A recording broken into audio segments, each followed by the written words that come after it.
That's funny. So set everything up, the camera's good, and then get on here, and camera's not good anymore. That should be easy enough to fix. Where is the camera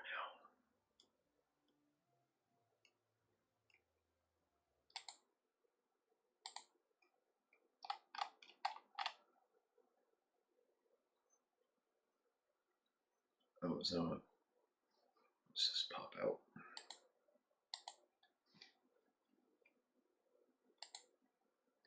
Ah, that's why. It's that stupid minimization rule that they got. Greetings, everybody. We are live. Oh, what a mess. Okay. Oh, is it? Well, I don't know. I was coming across here, but you can't hear me at all.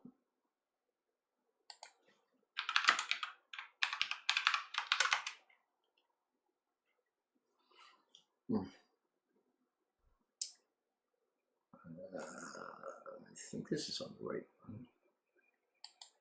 Oh, yeah. Well, as you might notice, I'm wearing a different headset. Could be that, or it could be picking up the wrong mic. So give me a second. I will just check that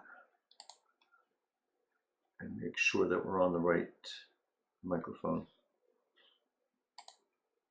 And it says default, so who the hell knows? I'll switch it directly to that. Is that louder? It looks like it's louder.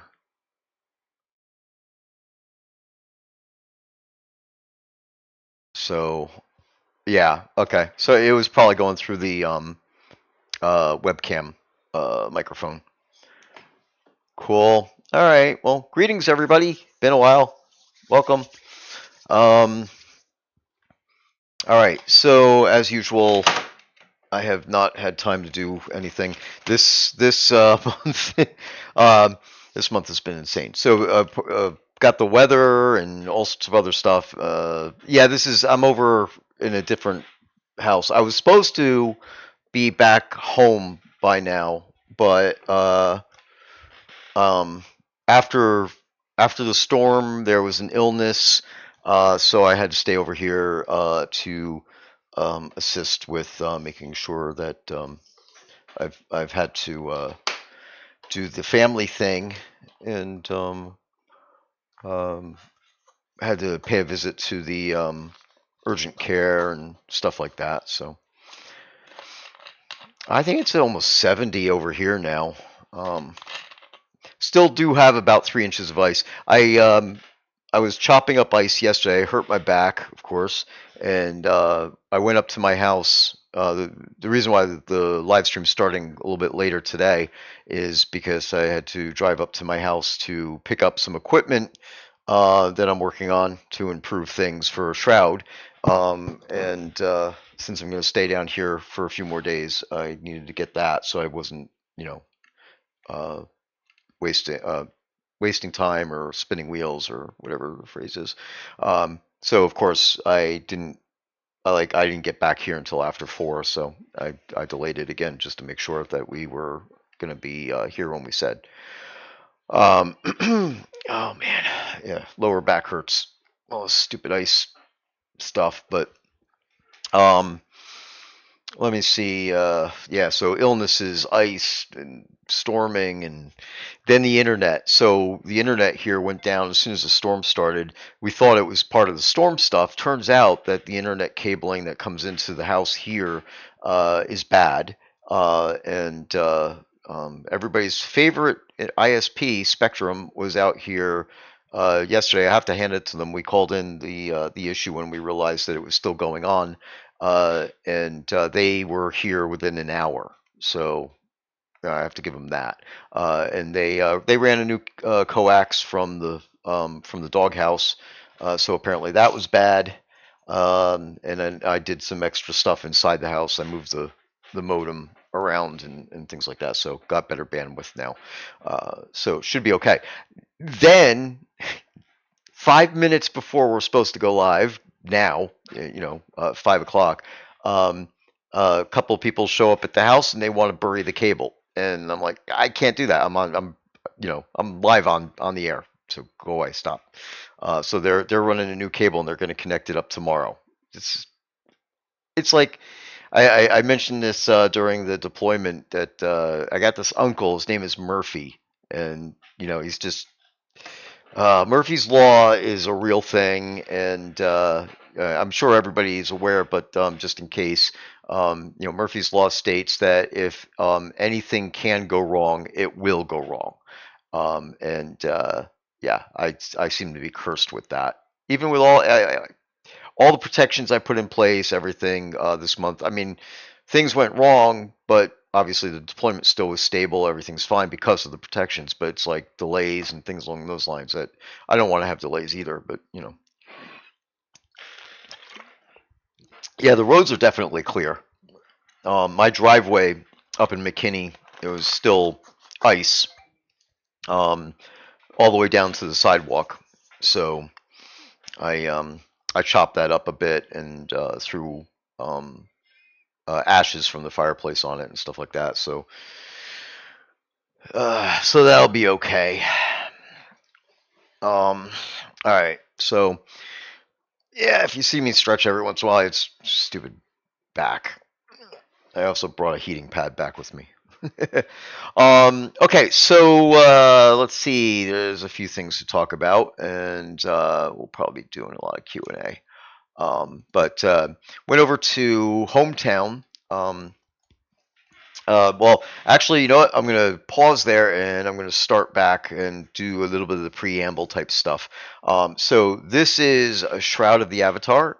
This is our 146th monthly release. And we haven't missed a month yet. We've had delays on it, like if it was supposed to be Monday and stuff like that, but we've still got it out there. 146 months, which it translates to roughly 13, right? We're at 13 years now, I think it is. And uh, this actually was supposed to be the anniversary special type of thing for. I was going to shift it from December's to January, but we didn't have time to get that done. There's too much other stuff happening.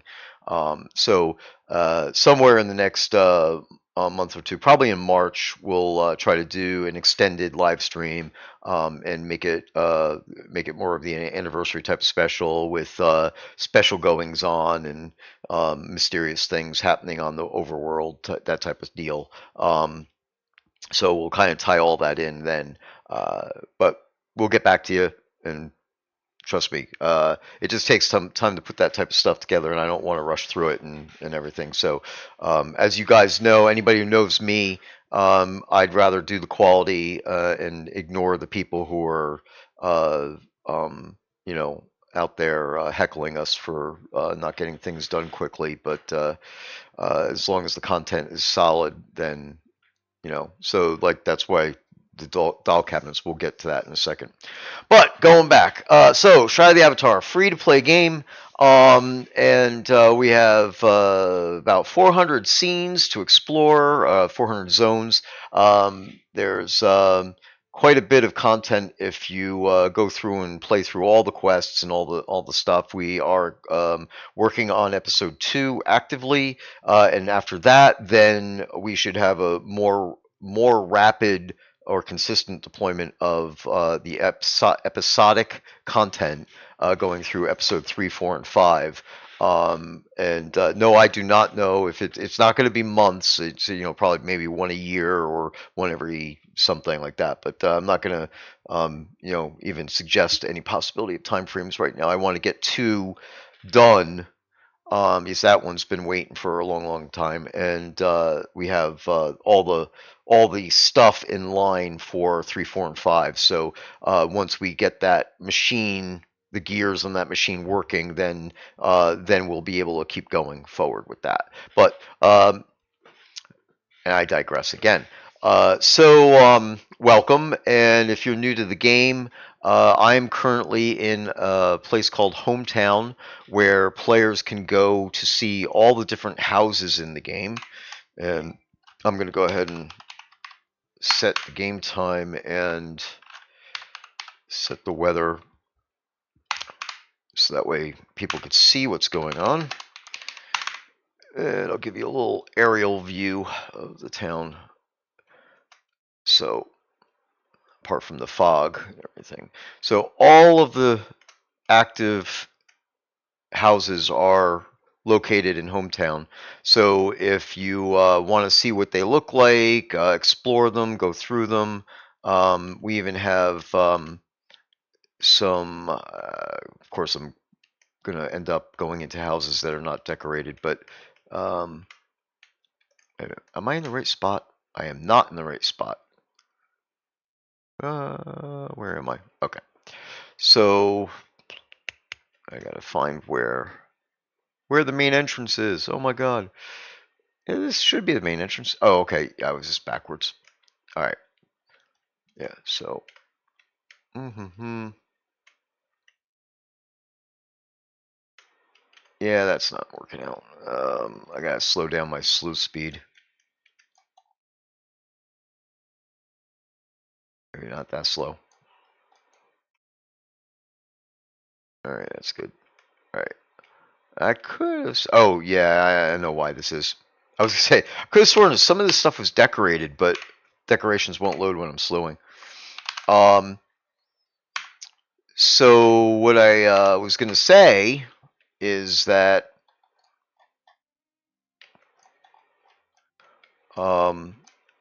we are working overtime to get all the buildings decorated. I just don't know which ones. I thought these were. I guess they weren't. Ah, here we go. There's one that's decorated. So, basically, we are going to, in the long term, get all the houses decorated so that way not only will you be able to see the houses, you'll see examples of how they could be decorated, things along those lines. And this is the monthly live stream. We try to do at least one live stream a month, and this is the post release 146 deployment live stream. Where we'll talk about things that we deployed and things that are coming up soon and stuff along those lines. And hopefully, now that I'm get the doll cabinets out of the way, which I'll explain in a second, well, somewhat out of the way, I will be able to start going back to doing work live streams. When I'm doing coding, I'm not going to be doing work live streams because code is definitely not something that's interesting to watch, and but the testing phases and creating houses and creating objects and things along those lines are definitely more in the lines of work streams. Scotty, our art director, couldn't make it today, but he's actually been working on housing, and we do have some updates there. I wish he was here to give his wonderful detail on that, but I'll give you just a little brief on it. Is that the as you guys, well, as most of you guys know who comes to the stream often, we have reworked the first six houses, the first six row houses in the game. These are the default row houses that will be that are placed in NPC towns and POTs. So those will be these red roof houses, these row ones here, and these golden or blonde or whatever you want to call these. These are called shingle, and these are just red roof. It's really red shingles and gold shingles or something, whatever color that's supposed to be. And we have gone beyond what we intended to do. We originally were going to fix visual bugs and operational bugs, and Scotty, being the perfectionist that he is, literally tore through the houses from the ground up, and these houses are now extremely optimized And players have actually even noted that there's an improvement in load times and FPS related to places where a lot of these houses are present, like uh, Brittany Alleys, for one, which would probably be the prime example for that. These corrected versions have better better textures, so the bricks are clearer, which I'm assuming you guys could see that they're much more realistic looking as far as that's concerned as to how they were. The door was missing a handle. We fixed that, and then there were stuck spots that had been corrected, and but the walls still are uh, like I think they call this wainscoting and a chair rail, and the chair rail is too thick. But because these houses are out in the world, we are not changing that because decorations would be end up floating.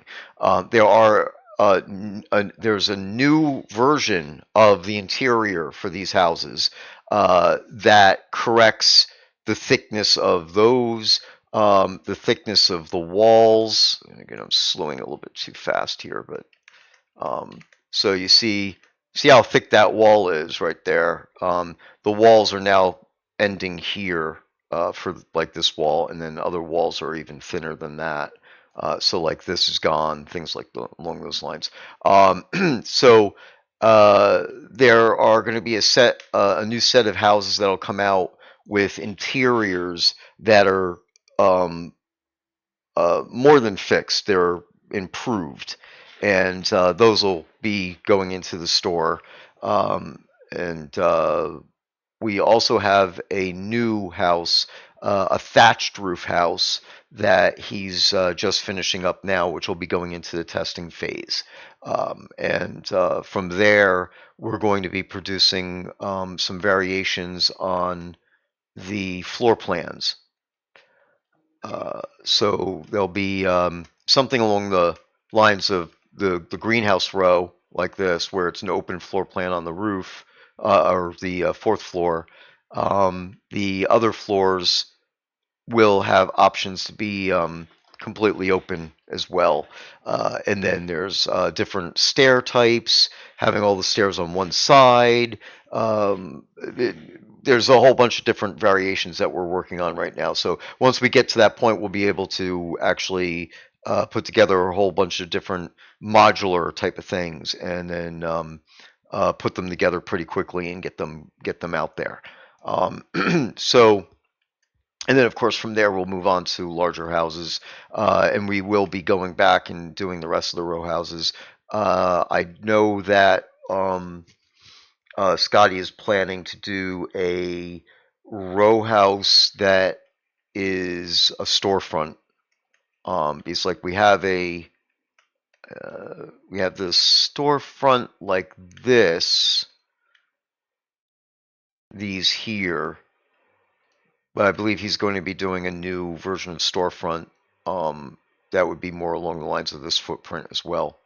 So more to come on that. We'll get there. So so as I said, Z-Lot, that we are moving on to the larger lots. But we will come back to the row lots. So that's what I literally just said. But there's there's 204 houses in the game, and our pledge was to fix the houses, and add more houses to the game as well. So, and of course, my skill set has been increasing on building the houses. So, very shortly, I should be able to go in there and help him with some of these houses as well. But of course, as you all know, I already have a backlog of content that I gotta get done, and I also have to work on the Unity upgrades. So my phone is just binging away over here. Let me just shut this thing up. Yeah, go away. All right. So The row homes, as I said, they need to be fixed, and we've fixed the base ones, and those will allow us to come out with the different variations for people to have, which of course buying the variations will help support the efforts that Scotty's doing to continue working on houses.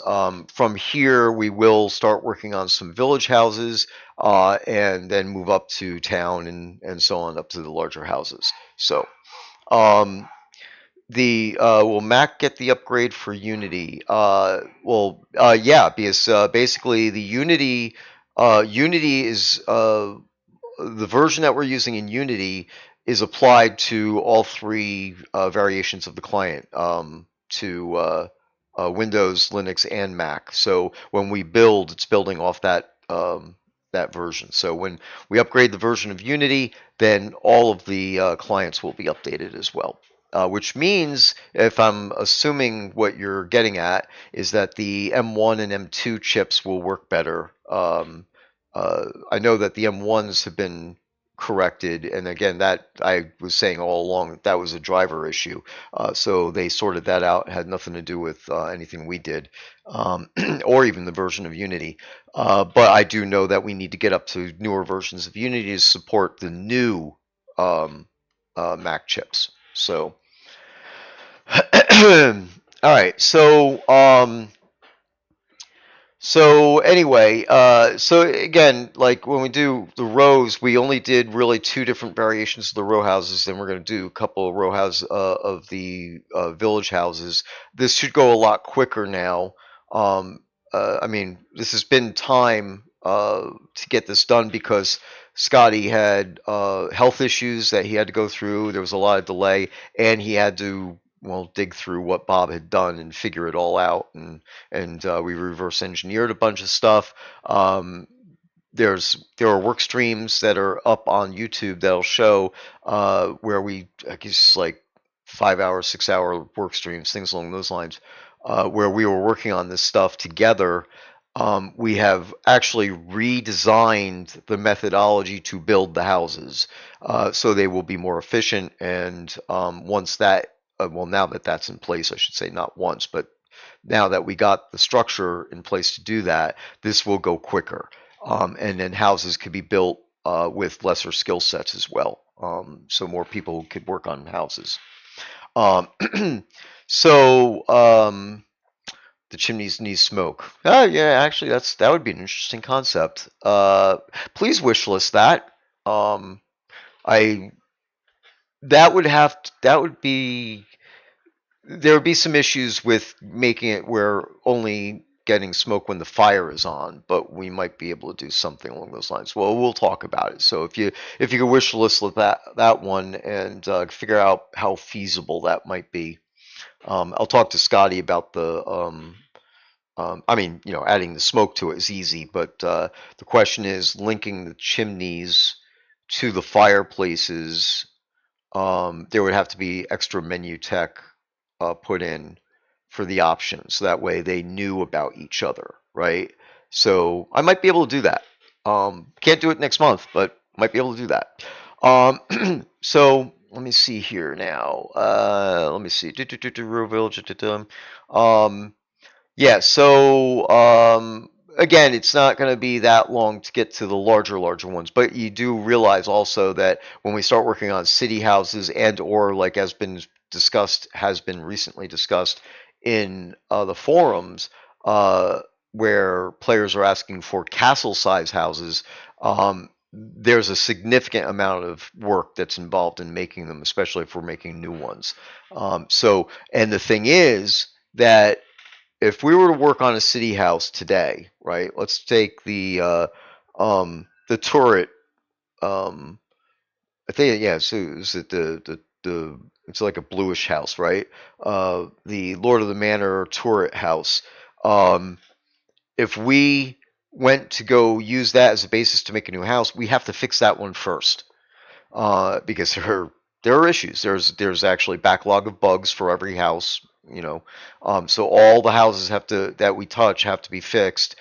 once that house is fixed, then we would be able to take it and then change floor plans, change the visuals on the outside, and then make larger ones, things like that. So there's definitely stuff that can be done. It's just time consuming. So, and of course, that's the type of stuff that the labor costs money to do. So I need to get some houses out there so that way we can start pulling in some money to pay for pay for the labor to do more. So it's that type of a cycle. Um, all right, so let me see. How many players on Mac? I do not know. Uh, I want to point out some issues, but I don't want to bog you down further. It's not affecting many people. Well, it's still worth filing the bugs, especially if you're in the bug brigade. If you're not in the bug brigade, you should sign up for the bug brigade.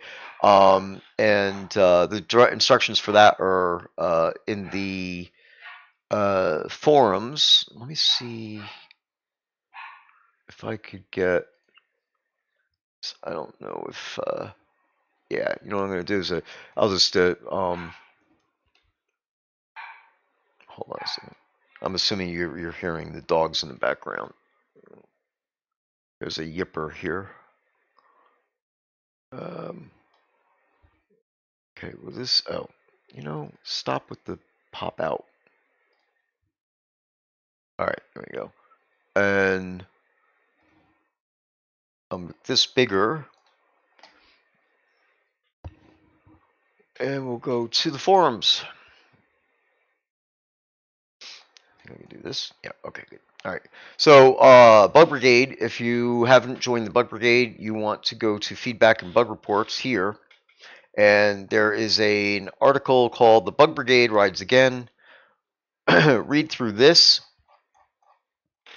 and the rules and procedures, and then follow the instructions to apply to be in the Bug Brigade, and you'll get a response, and we'll set you up. Once you're in the Bug Brigade, if you report bugs, then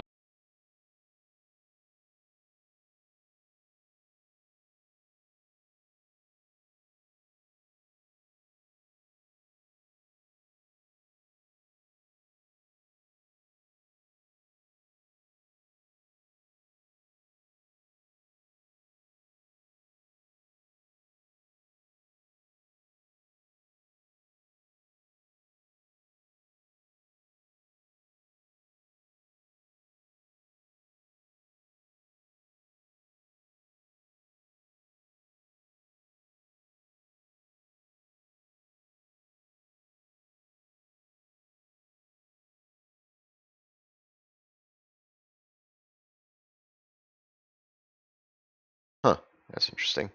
All right, can you hear me now? I guess you can hear me now. I can see the bar going. For some reason, the headset powered off. That's weird. Yeah, time for a bug report. So as I was saying, join the bug brigade if you haven't already, and then you could get rewards every month that you report bugs. So as far as the Mac is concerned, yeah, don't hold back. Go ahead and file. If there are Mac specific bugs, go for it. There's the section up there in the forums for the bug reports, and yeah, they might be backlogged, but we changed. Well, this was an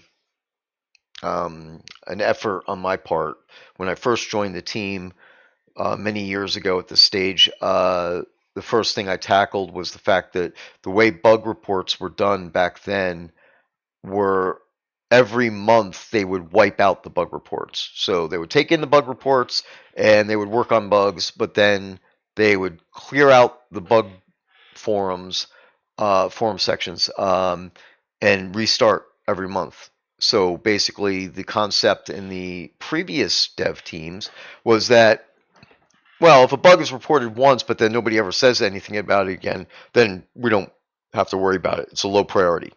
And it took me, I don't know, probably about 4 or 5 months to convince the team that this is bad reasoning, bad logic. So I took over the forums, I changed structure and stuff like that.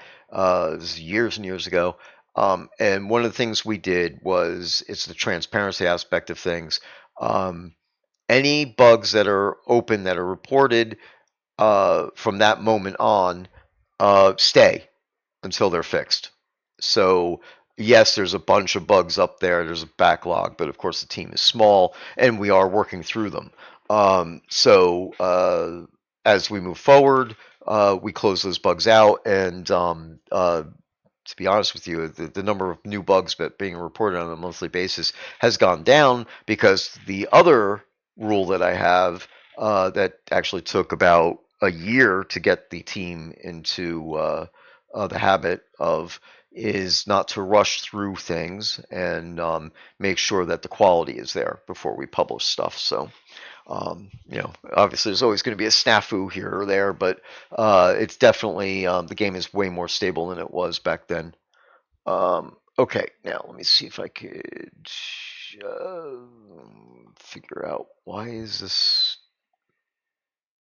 doing that. Okay, that's why.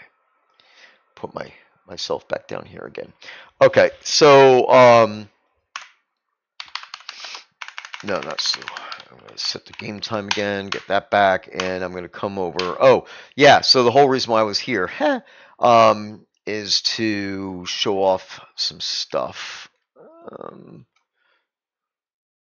Now I got to figure out where I am on this island again.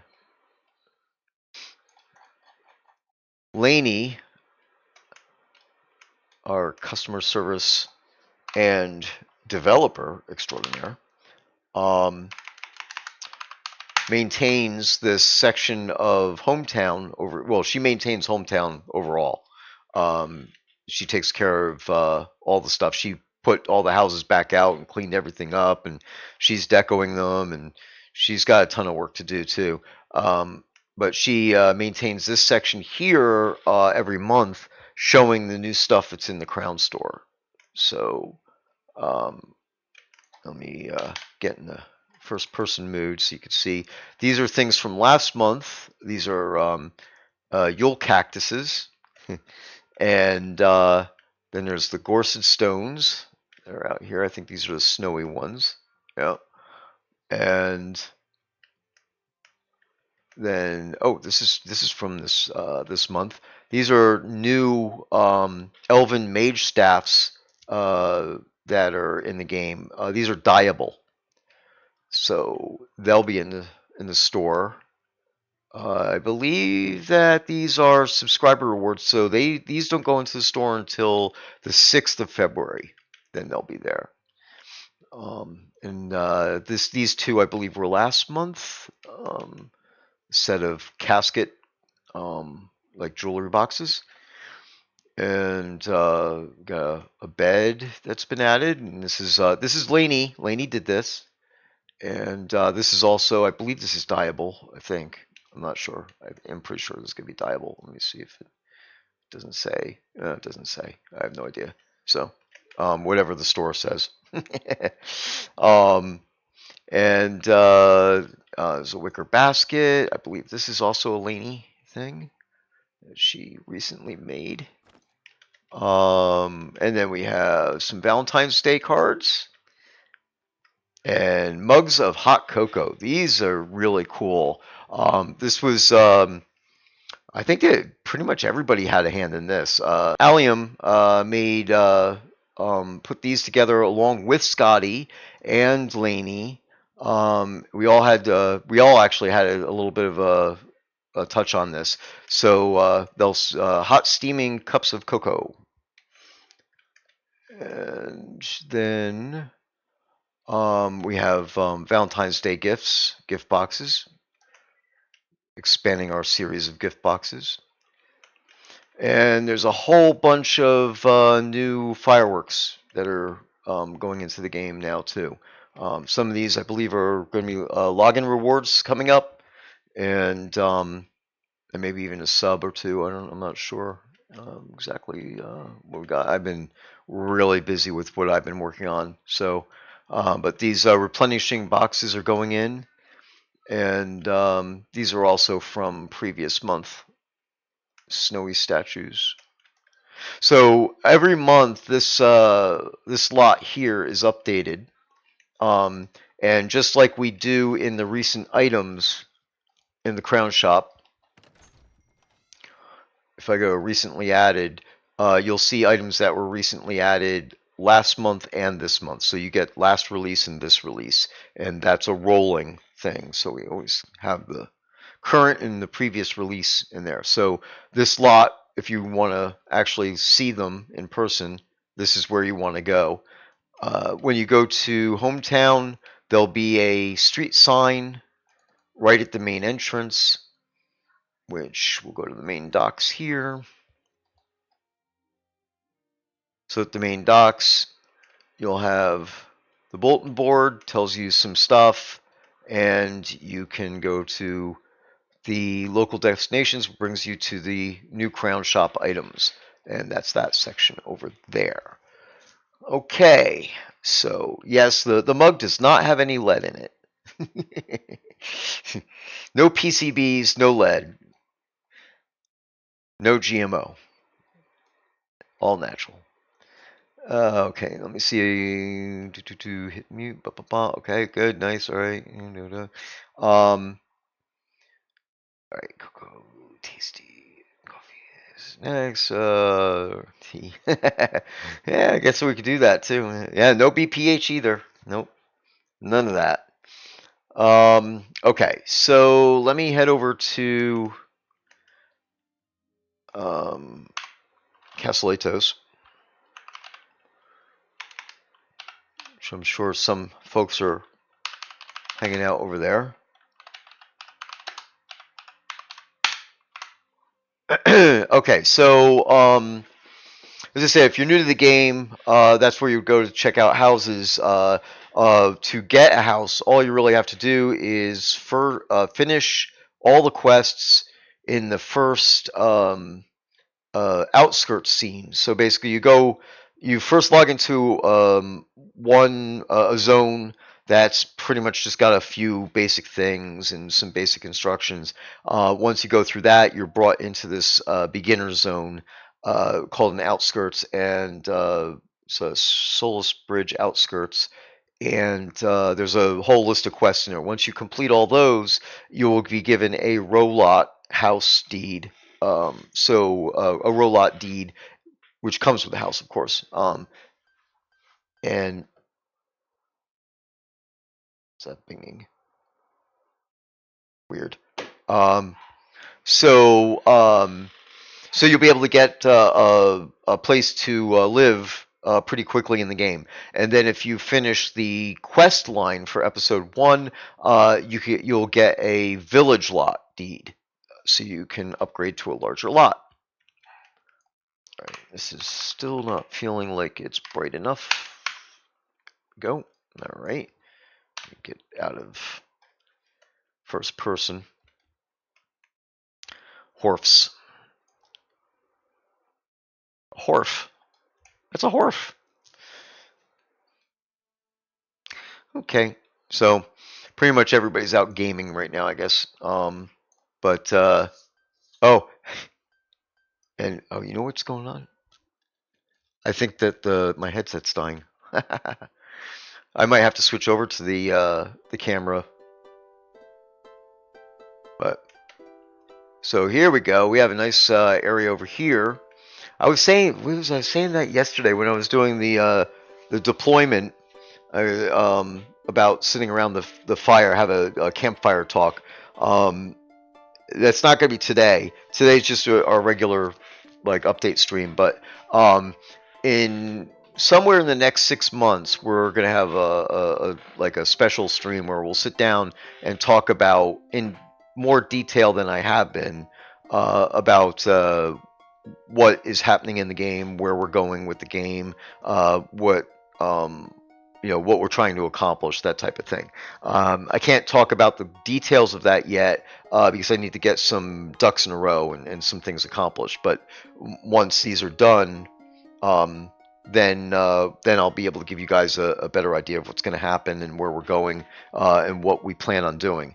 Because of course we're going to need to figure out how to raise some extra cash to get more people onto the team. Once we get more people onto the team, then we'll be able to create the content faster. So of course, the first thing we need to do is increase our visual presence, and we're working on that right now as well. A lot of stuff to be working on with as few people as we have. So give us some time, and we'll keep on working on stuff and make it better. So yeah, and I mean everybody sees the game is getting better, so we're not going to stop. Gonna be a lot of stuff going on here. So anyway, doll cabinets. We'll talk about that for a little bit right now. In fact, let me see. I think I'm in a spot. I'm just going to walk a little bit out of the muck where everybody is, so that way we can get a good clear shot of this. Add item. I don't know if. No, I don't have it there. So give me a second. I got to get the item ID for this, and then we'll show you some stuff.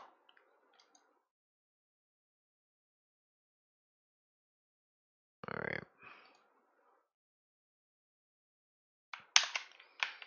I've been working on this for quite some time now. Of course, not the only thing I'm working on, because I got to balance. I forget how many hats it is now. I think it's pretty much on the average 7 hats that I wear. But recently there was another new hat that I ended up having to do. I'm still trying to shed these hats, as it were. Okay, where is? I need an example. Oh, and we'll go with this. Voodoo. Okay, voodoo doll. Trust me, all this mumbling will make sense in a minute. Path. All right. All right. Add item. All right, guys, back up a little bit. Get out of the way. I walked over here so I'd have space. Move. Thank you.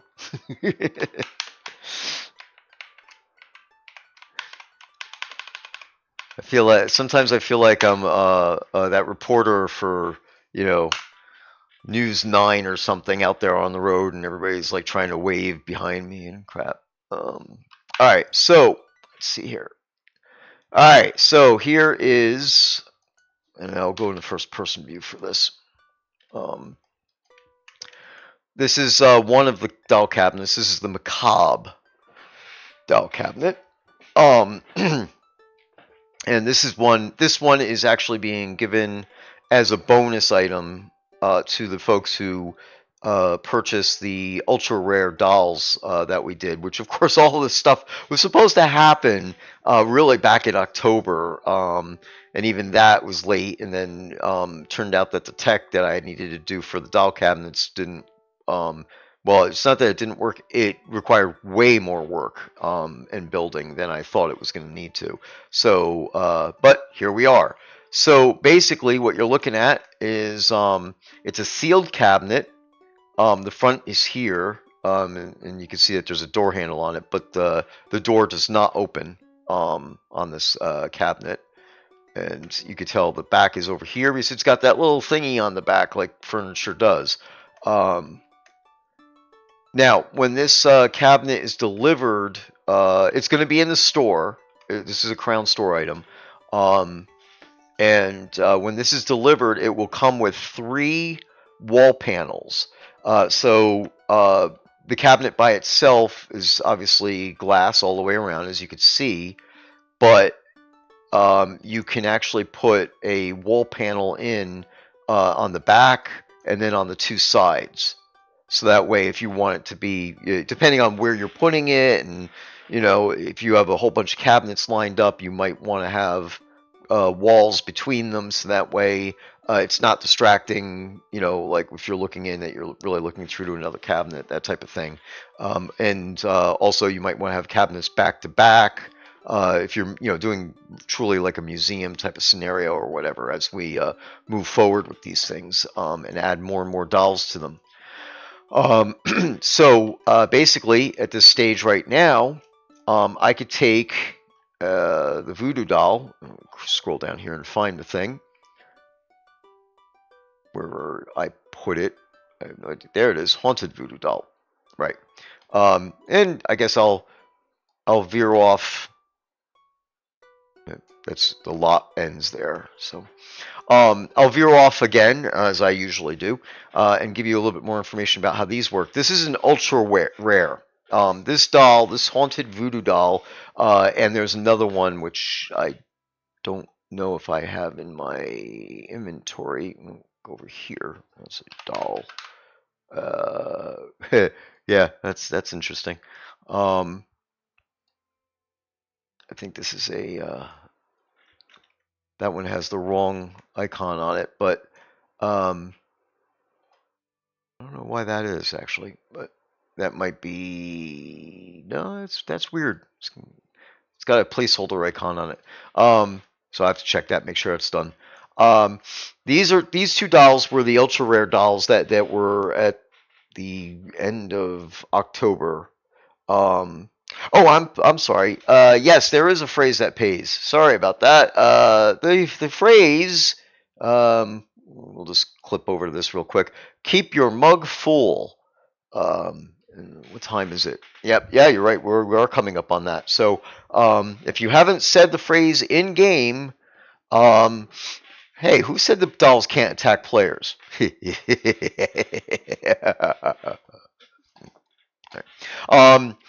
So if you haven't yet, in game in any chat, universe chat or whispers or whatever, just say that phrase that we just talked about, the phrase that pays.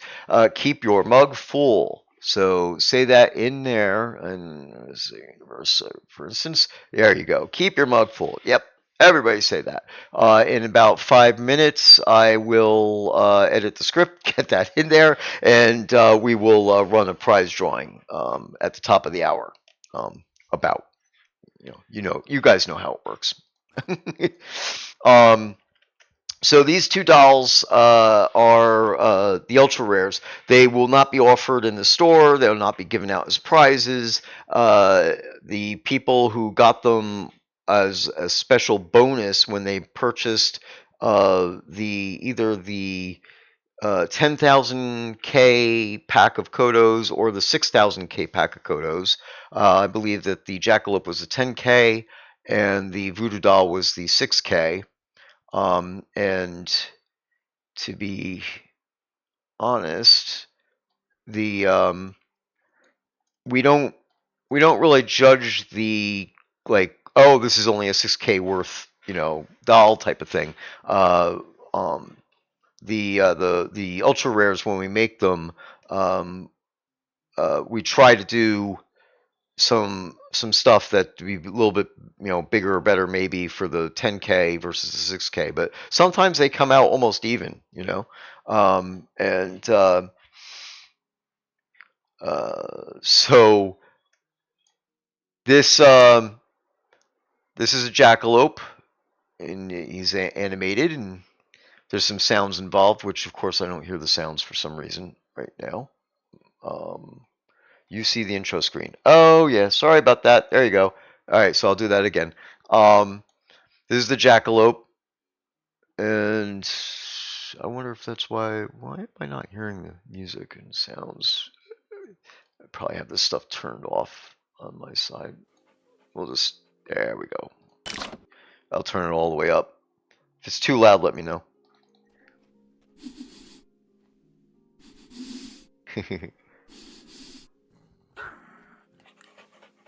So that was my first, my actual first attempt at animation.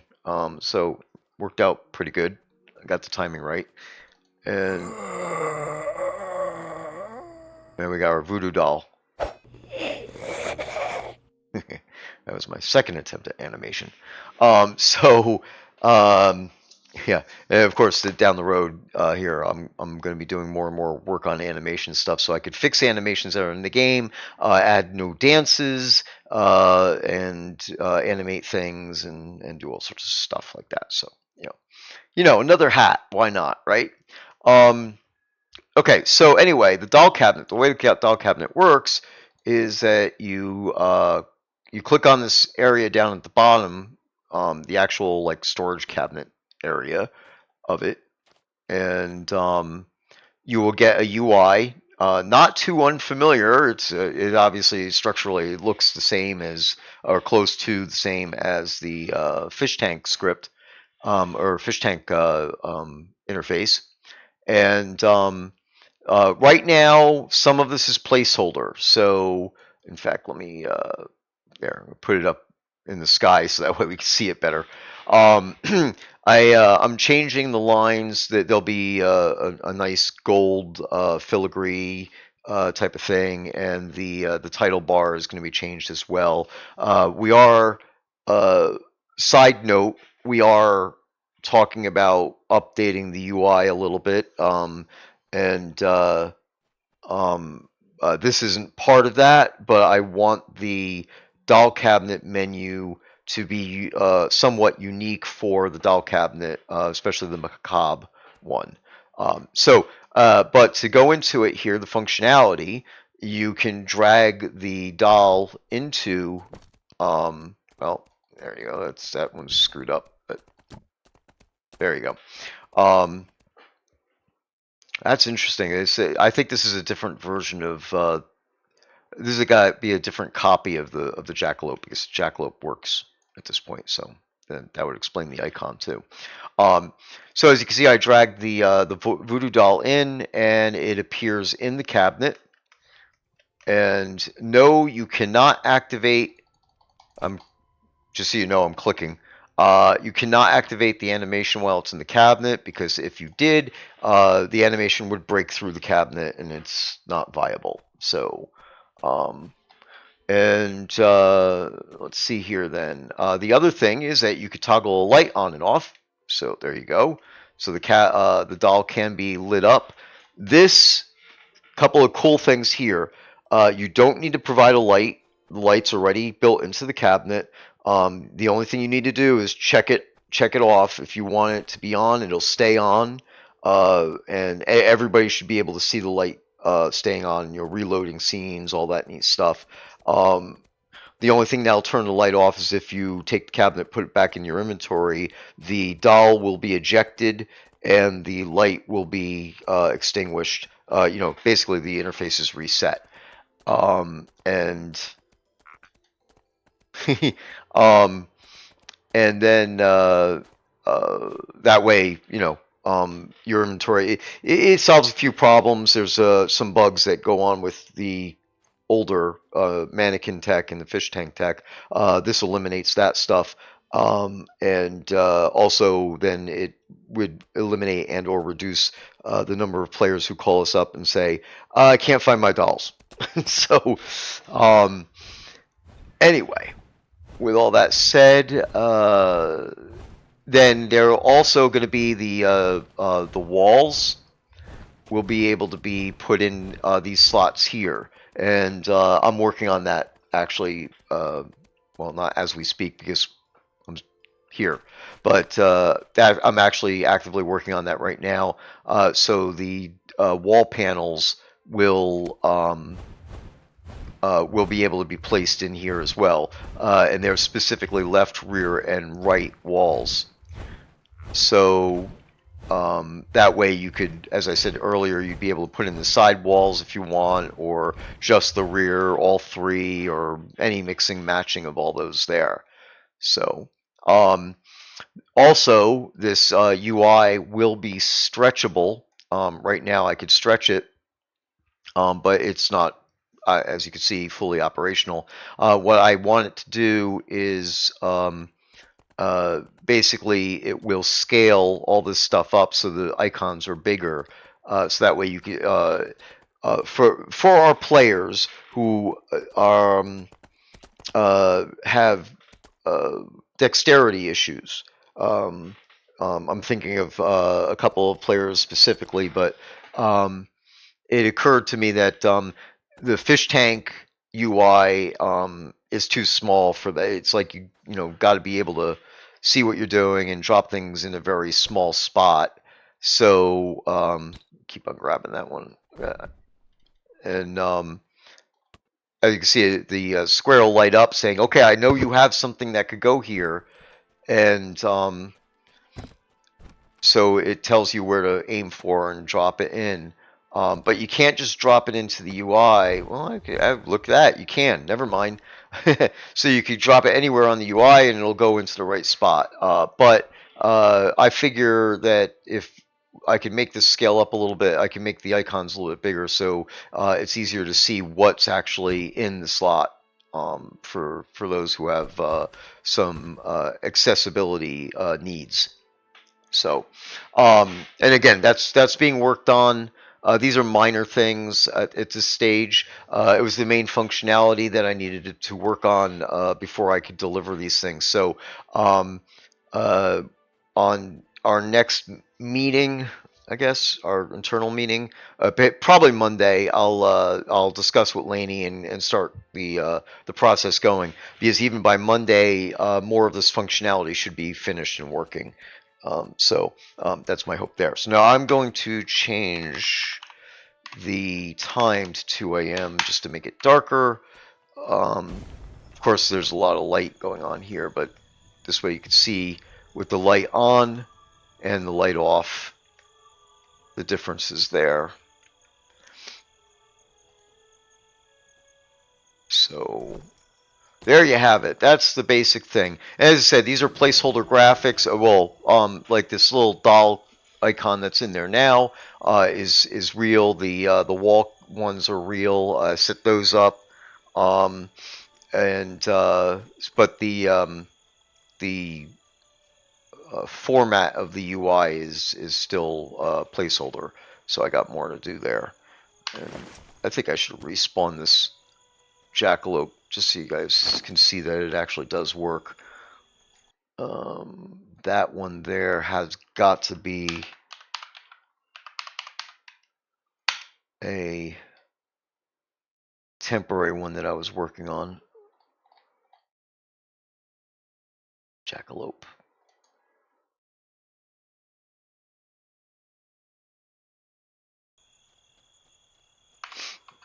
All right. Of course, I also want to make sure that it's not really broken. All right, and that, and then we got there. See, this one's. I'm gonna actually just delete this one because that is bogus. There we go. All right. So, one of the things I also, and I know I'm overdue now for the prizes, so we'll be doing that next. But one of the things I wanted to point out is that the ultra rare items have this light blue text for the description. So that's one of the indicators that you'll be able to use to know that this is actually an ultra rare, an actual official valid ultra rare, as opposed to somebody saying, "Hey, this is an ultra rare thing," and they're selling it off of a player vendor saying it's rares or something like that. So these are official ultra rares, which will not go into the vault. They will not go into the store. They will not be sold again. I have all sorts of extra notes. There's a developer's comment section in the thing that says, "Do not give this out." So I put all the protections I can in place to make sure that these things are not do not appear in the game later. So the only people who will have them are people who bought them or bought the Kodo packs and got the bonuses, or then of course traded them between players. So there's a finite number of them in the game, and that's it. So a Charlie in the box. Okay. That brings up a thing to say that there are a total of 9 dolls right now that can be placed into the doll cabinets.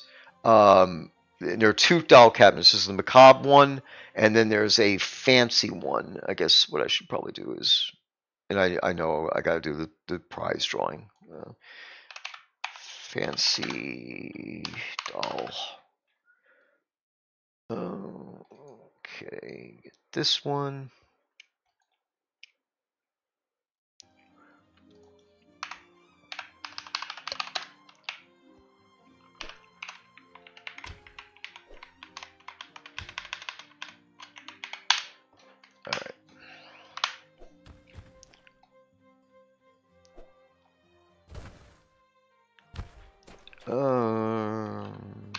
Inventory. All right, and let's get this someplace where it'll place. Actually, this might not be set up to place on the ground. Oh, there we go. All right. I have to figure that one out, why it's not placing there. But this one doesn't have the scripting set up yet against it. I wanted to perfect the macabre one, and then the fancy one will, basically just get a copy of everything that has to be done for that. There's like 5 different scripts involved. It's a pain in the ass. But this is the see, and there's the backboard. So this can be removed, and when it's delivered, the 3 backboards will be the right, the left, the right, and the rear backboards will be in a bundle with it. So that way you could place them in there individually as you want. But that's what it would look like, that type of a thing. The black one, of course, is a little bit different in the way that the board looks. But and I don't have one on me right now to be able to show you that being put in. So we'll just leave that for now. Okay, let me get the prize stuff going, and then I'll answer more questions. I'm sure there's some questions. So actually, I can see get light on and off in the tanks too. Yes, that is my intention. Once the doll cabinets are done, I will be what is the right word for that? Backfilling? Yeah.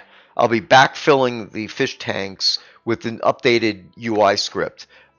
This UI script it's not that I just had to go in there and, make different icons and things like that. I found a lot of, we'll call them edge cases, where there could be exceptions which would cause things to break and so on and so forth. So my code has a lot more protection in it. It's expanded a little bit more, and obviously functionality is different and better. So the fish tanks will get a pass on that and get updated as well. It's not going to be a week because the mannequins, the fish tanks, and the doll cabinets, which all use the same basic concept,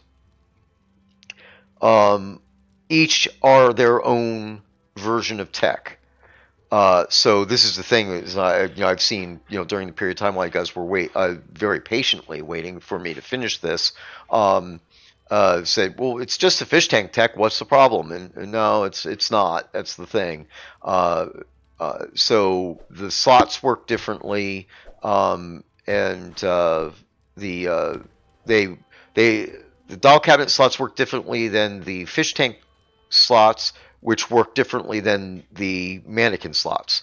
So each one of the iterations has its own set of code, and this one actually has its own set of scripts.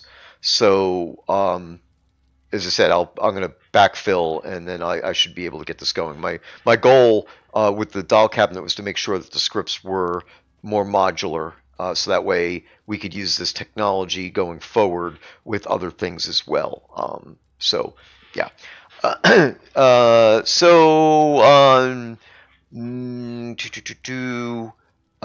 Okay, so there. I'm going to turn down the effects a little bit here. Yeah, there you go. There's not enough room for more than one doll, so there's only one doll that can go in each cabinet. And of course, that's as intended. If there are smaller dolls, it's like right now there's one doll that we can't put in.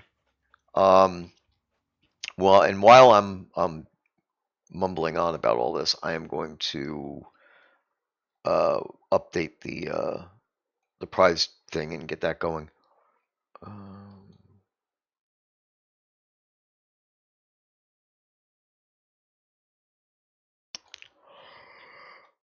Excuse me. Oh man. For those of you who know, we delayed the release twice. Basically, the first time was because of the storm, and then the second time I was totally exhausted. And I'm still, I got allergy stuff going on, and I'm still tired. My sleep schedule gets all screwed up every month. I cycle through night sleeping at night, and then staying up at night, and it's just weird schedule that I go through. Give me a second. I need to get this over here.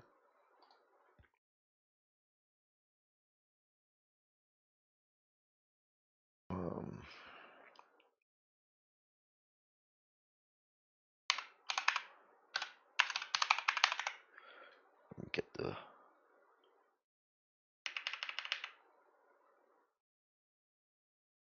apparently it's not in there. Okay.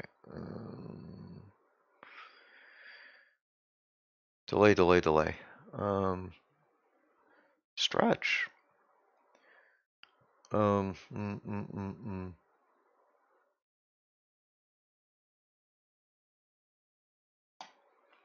Mine's not working. I had to figure out what program to open up to find this stupid thing. Okay, now I got it.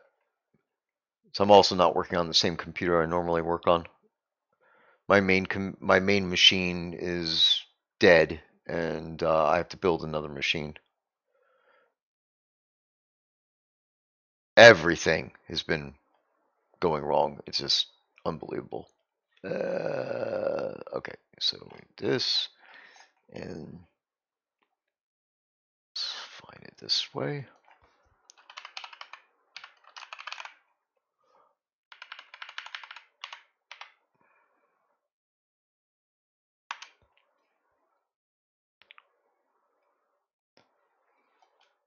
Come on, do stuff.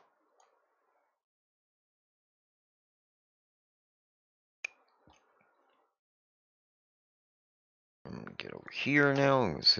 Obviously, all right. Two dolls. Yeah, no, I can only do one doll. And let me see.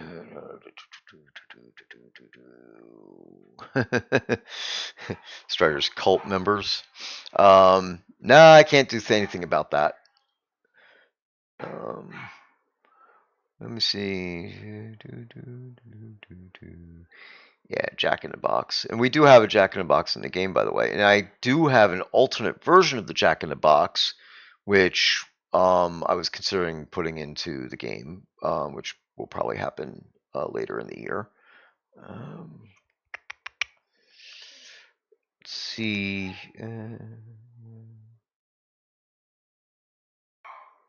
Will the R95 sub-reward doll work? What was that doll? I do not know.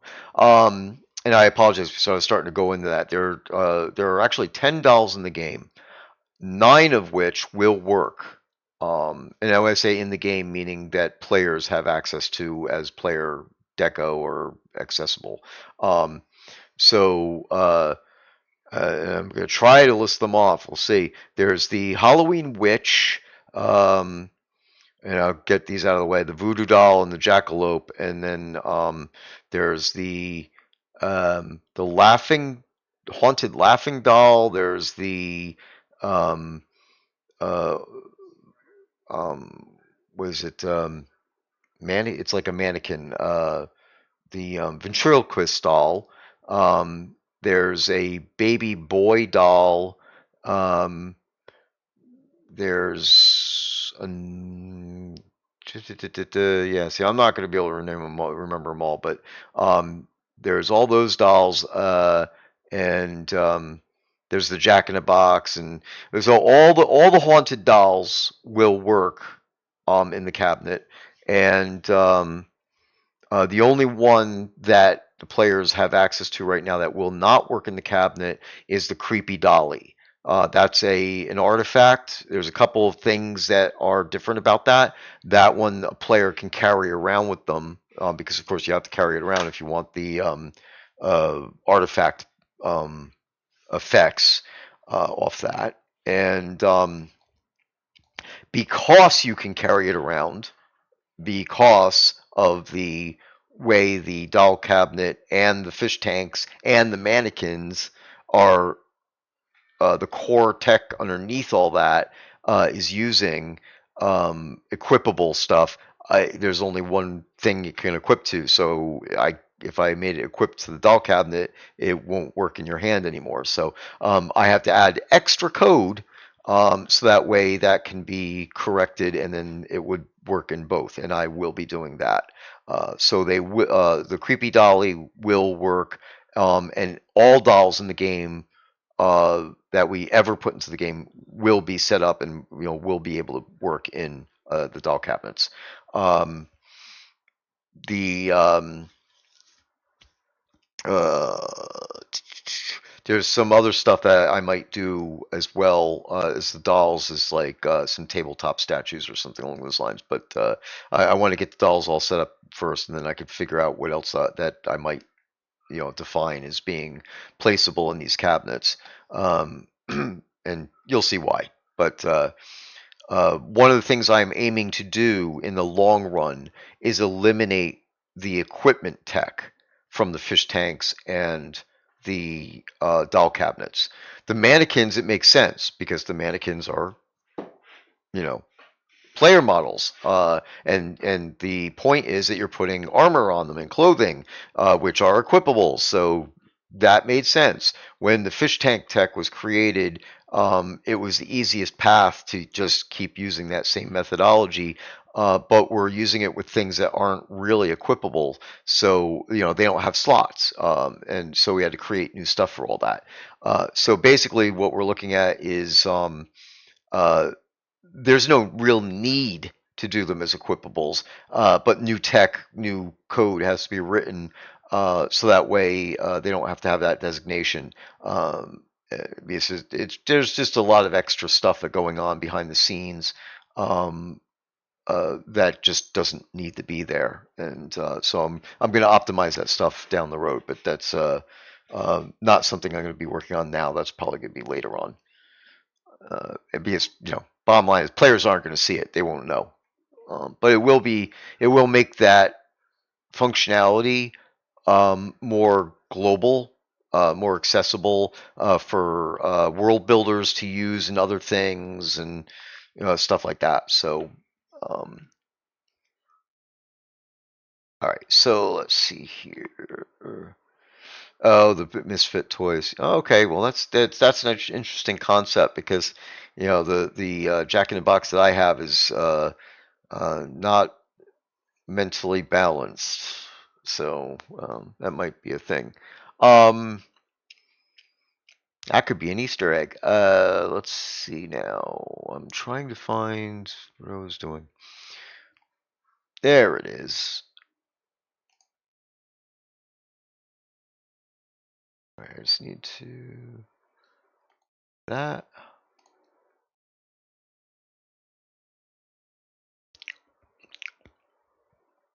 And this. Okay. Now I have the right thing. So again, if you have not, I'm cheating because I want to bring the phrase up so I can type it in. If you have not typed in the phrase right there, the phrase that pays, Keep your mug full. Put that into game chat, anywhere in game chat, and we'll be doing a drawing momentarily. We'll be doing another drawing in about half an hour too. Keep your mug full.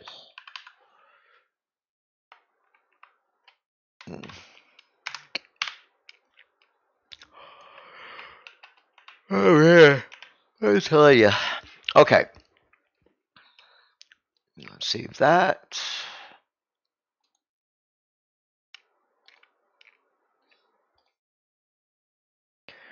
And submit it. Submit.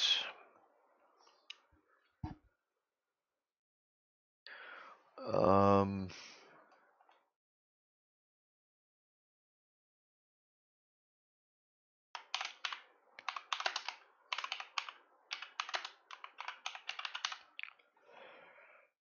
okay, there we go. All right. Wonder Worker. Let's see. Interesting. Yeah, I know. I did it on purpose. Okay, so let me. Wrong screen. Let's see.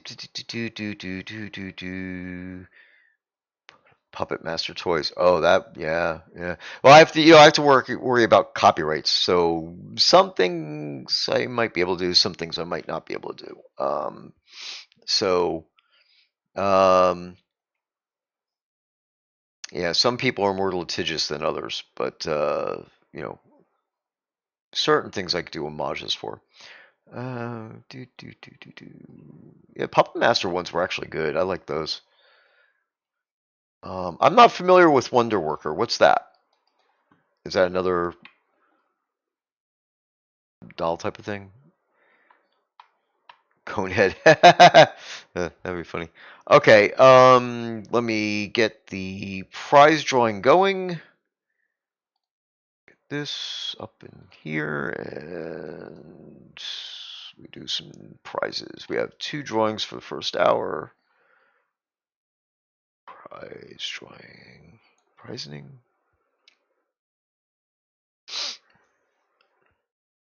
Before I start getting into more stuff, right? Yeah, so a little bit more to do with the doll cabinets, as you can see, but they're deliverable now because they function for what they needed to do. And then I will be continuing to, over the next week or so, getting the final bits cleaned up in it, as far as the graphics on the UI, and the wall functionality working. In the UI as well. So that'll take care of that. And as I said, that'll be backfilled to the fancy doll cabinet. We also have a fine doll cabinet that's available. That one actually has a door on it. It doesn't currently use the tech at all, but I stress this, I plan on adding the wall boards to it. So basically, though that one you'll have a UI that you'll be able to bring up, but you're not going to be able to place anything in, like a doll in it or anything, not the main item, but you'll have access to put the 3 wall boards up, because the 3 wall boards aren't things that you're going to you'll be able to have them in your inventory, but they're not deco in themselves, right? They're components of the cabinets, so they'll only work in the cabinets. And we do have plans for those wool boards right now. Let me see. I have to hit this one more time. Okay.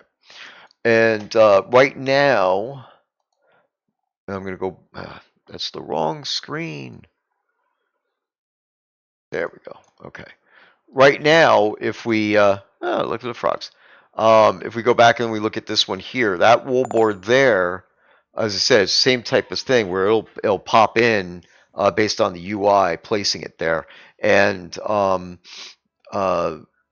the this is a basic wall board that looks like, it's the wood of the cabinet. which this is a cherry wood.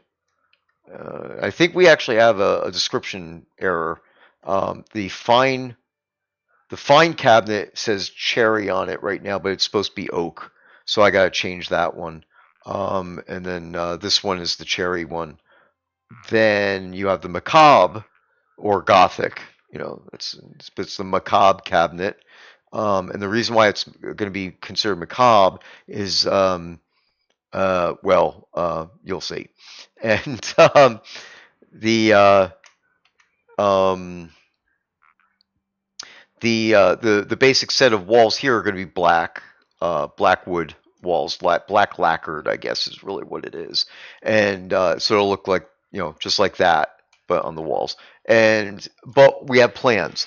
The plans are that there'll be other alternate sets available of wall boards, and the wall boards I believe will work on all three cabinets. I gotta check on that um, to see if they're the same dimensions. But in any event, point is that for instance, the macabre cabinet, there's going to be a set of wall boards that have black. If you're on the outside, they'll be black boards, just like the basic ones. But on the inside, they will be a quilted red velvet. And so that way the cabinet has that red and black feel for the gothic aspect of stuff. That's one aspect. Then there'll be some other variations on the walls as well. So these are not like coral in the fish tank. So there'll be a few variations for those accessories, as it were. But these are very simple and easy. At least for the basic ones we're thinking about right now, easy to make. So they're not going to be incredibly expensive or anything. And there will be at least one set that will be craftable as well. Now, of course, the cabinets come with a set. The fine oak cabinet didn't have a set with it because they don't exist yet. I want to add that to that cabinet. So that cabinet will definitely have a craftable version of walls. So that way anybody who has those cabinets do not have to go and buy any additional walls. We could, maybe I can make them dyeable, but see, I don't know about making, see, there's certain things with dyeable stuff that I don't want to have dyeable for the entire palette of dyes. So like these wall boards, it makes sense. Yeah, a red velvet, maybe a light blue, a dark blue, that type of thing. But I don't really want to have rainbow, speckle, flashy cycling dye, wall boards in there. So making them dyeable might not be viable. So yeah, we could do like red velvet, blue velvet, green velvet. Do all the base colors, things like that.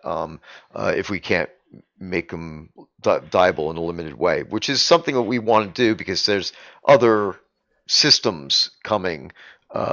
There's a tinting system that we've been actually, I shouldn't even say we. This goes back to Portalarium days, where dyeing metal is a process in real life called tinting, and you either anodize the metal or you actually literally tint it by having something that's going to attach to the metal through electrolysis or something along those lines. So it'll be a new dyeing system, and metal dyes would probably end up being all gotta think of the word with the word um,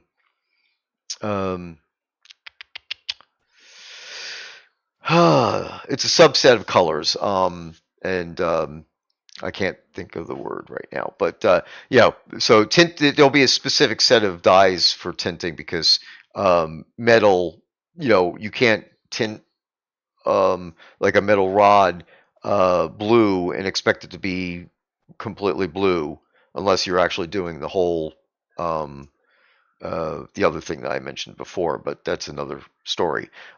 So it only comes out to be kind of like a light shading of blue against the metal, so you can still see the metal through it. That's why it's tinting, right? So you can seeing the metal, and then you're getting a like a let's say a robin's egg type of blue color, and somebody help me here as far as those light green, light blue, light yellow. Those types of colors that we would do that.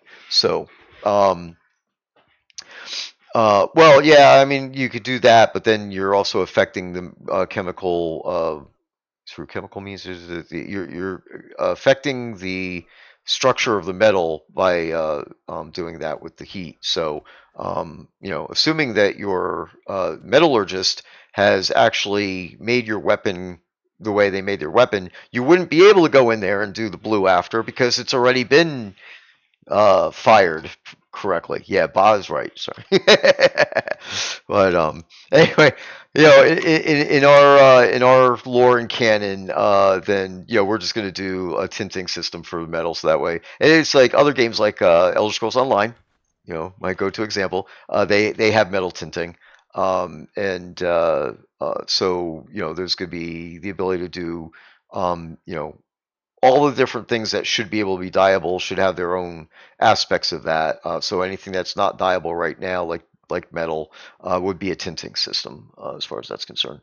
And it would only have that set, which I can't think of the word, but it's all those light like Easter colors and stuff.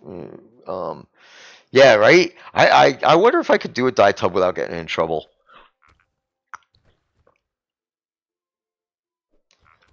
All right, it's 6:30. So I think I should probably tell you what the prizes are for the last hour. Um,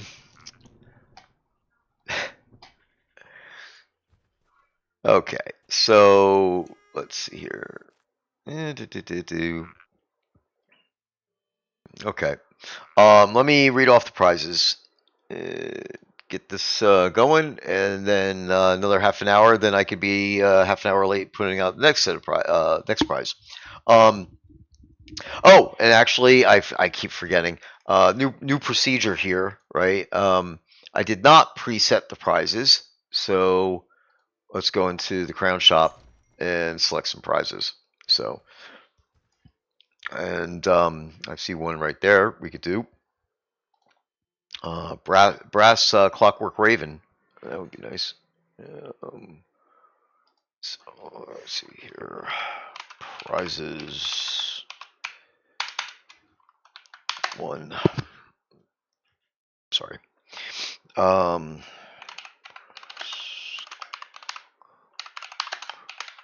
Raven. All right, that's actually like prize 2, I think, but prize 1. We get some more stuff going on here. Let's see. Go to recently added, and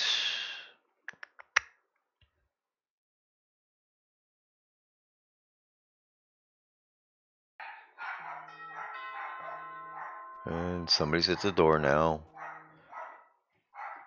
It's probably the cable people. Yeah, it is. All right. Well, good. They didn't disconnect me, so I was worried about that a little bit, just a little bit. All right, let's see. Valentine's Day. Let's do some Valentine's Day stuff, right? Um, I don't think I do. I can't do emotes because if you already have the emote, then you can't do anything with it. Um, these mostly packs. All right, we'll do the 2025 Valentine's cloak. I guess that one's dyeable. Looks like. Yep. Yeah. Well, most of those cloaks are dyeable, right?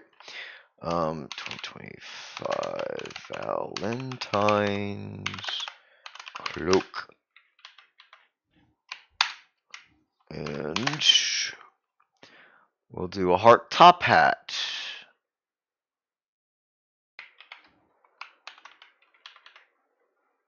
Get out of my way.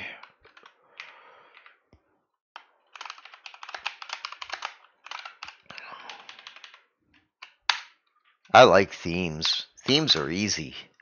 Okay, let's see what else we got. Really? No. 2 or 3. There we go. 3 or 3.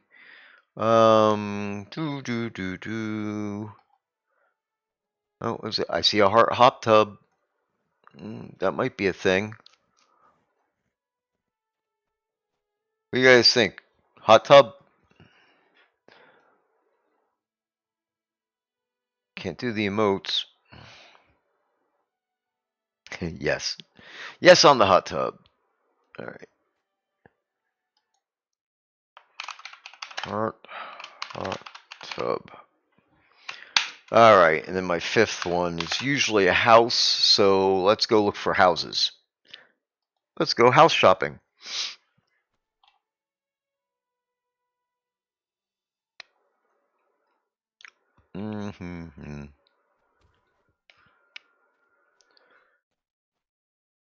Usually go with the village houses.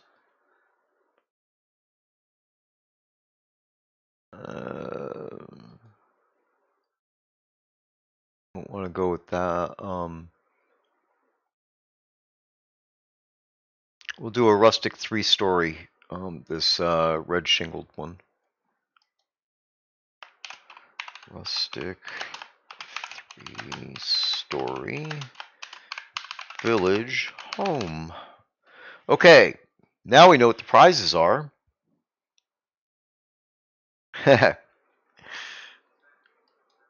Alright, now we know what the prizes are. I will read off the winners. And the winners are Arya Blood Moon and Ishari get the heart top hat. And Morkin and Pop Lancermane get the brass clockwork raven. Yathak, Dethardus, and Diner get the 2025 Valentine's Cloak. Calypso and Freya Disgard get the Heart Hot Tub. And then the grand prize winners are Tutnix Mare and Cricket Mossy Curl. They get the rustic 3-story village home. Congratulations to everyone who won prizes, and be sure to enter the contest if you haven't. Well, it's not really a contest. Enter the drawing if you haven't already. We will be drawing again in about 20 minutes, in theory. Okay, so let's see, where was I?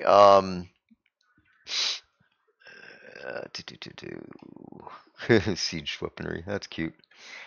I'm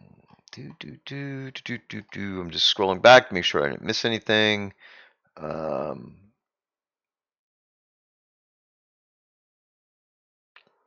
right, yep, sounds good. All right, so we're all good there. Yeah, so on, I guess on final notes for the doll cabinet stuff, it's macabre because stop that. When you place the doll in there, so let's place the jackalope in. Not only will the jackalope go in here, but there'll be added ambiance. I had to remember the word. Ambiance added into the cabinet. So some of this will be there. There'll be some webbing, and depending on what's going on, like the voodoo doll blood splatter might make sense on the ground, on the floor of the thing, so I have other stuff. I'm not going to say all the stuff because this is going to be part of the thing. It's going to be a little bit of a surprise when you go and place the dolls in that you'll basically get like a I guess was it like a winter scene, you know what I mean? But you'll get this a macabre scene, and each doll will have different. It's not going to be all the same. Each doll will be a little bit different. That's my intention, at least, and we'll go with that. Two, two, two.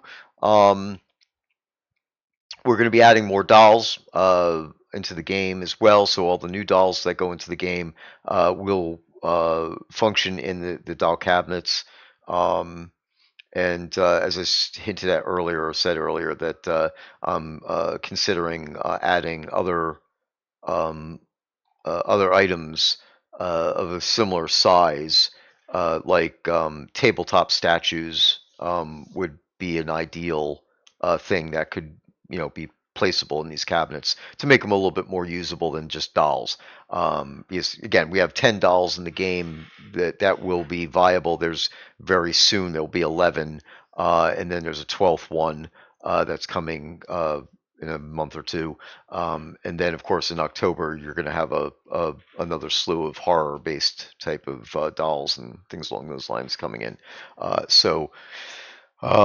These are not like a flash in the pan. This is a technology that I plan on leveraging and using more of, and of course, other cabinets and other devices, as it were, will be able to be created to use it. So, but I'm not gonna.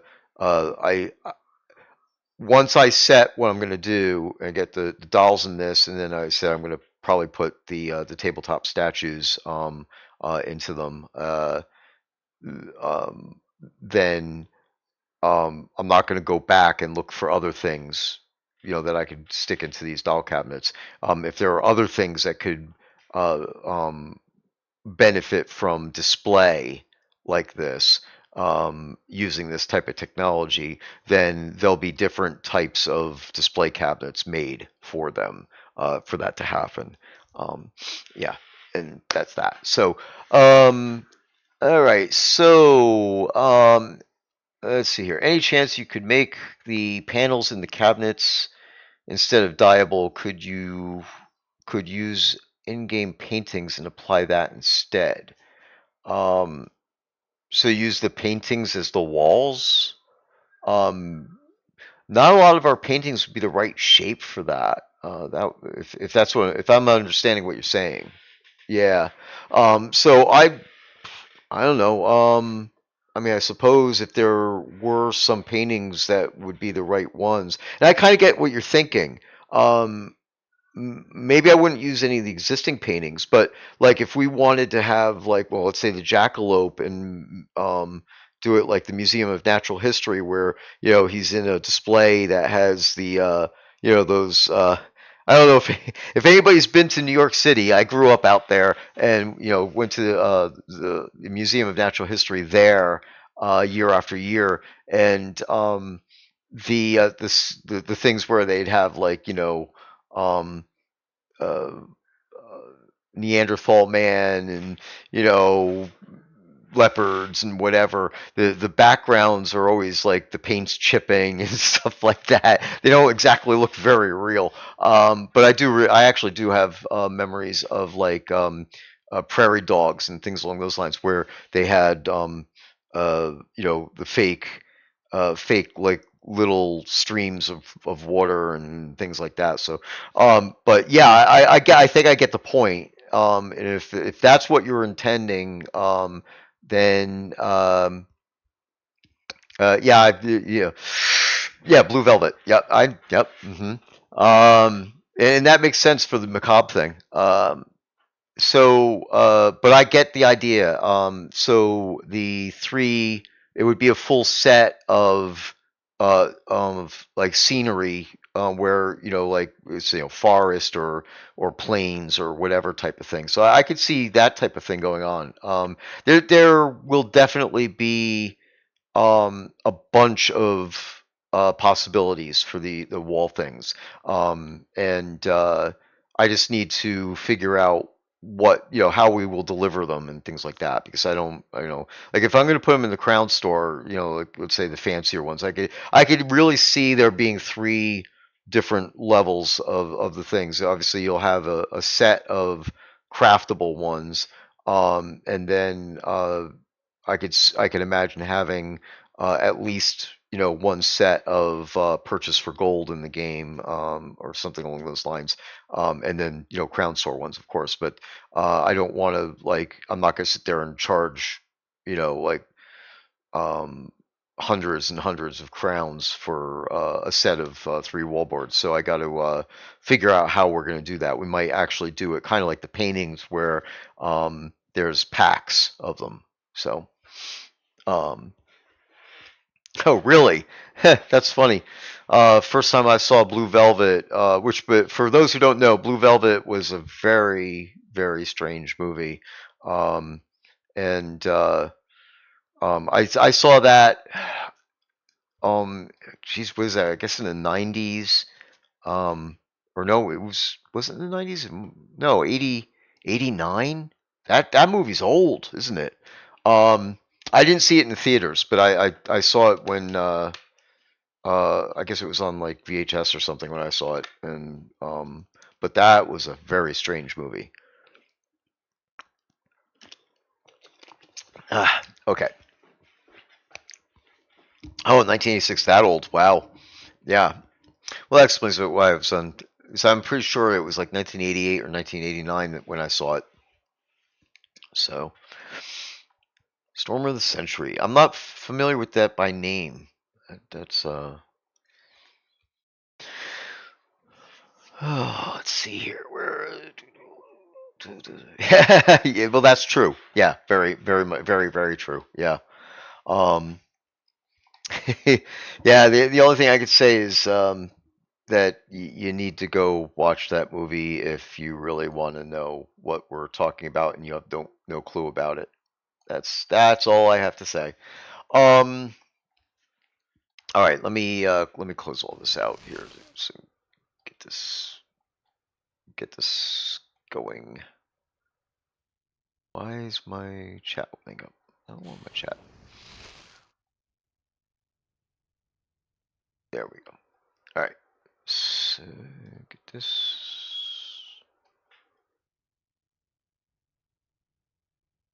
All right. It doesn't want to come out. Why is it not want to come out? Oh, I'm in combat. Oh, geez, somebody attacked me. All right, fine.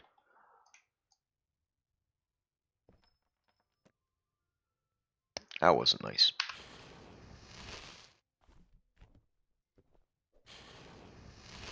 No, that's right. I have to change that message. That's if you try to put the cabinet away when the UI is still open. I have to put all my toys away because I get in trouble if I don't. All right, set game, and let's go back to daytime. There we go. Okay.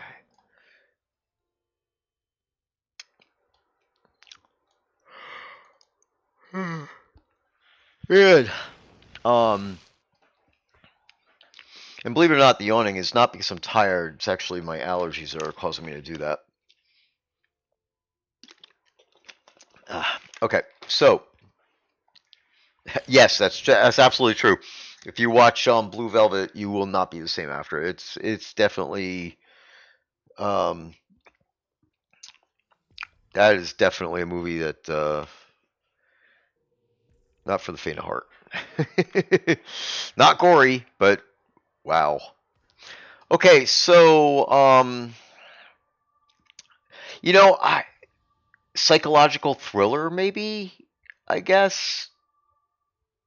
I think that's what I would probably classify it as.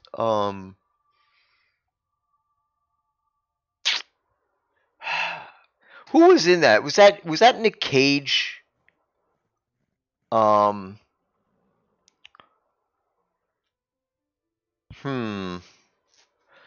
The jewel cube inside for lighting options. Oh, that's interesting. Huh.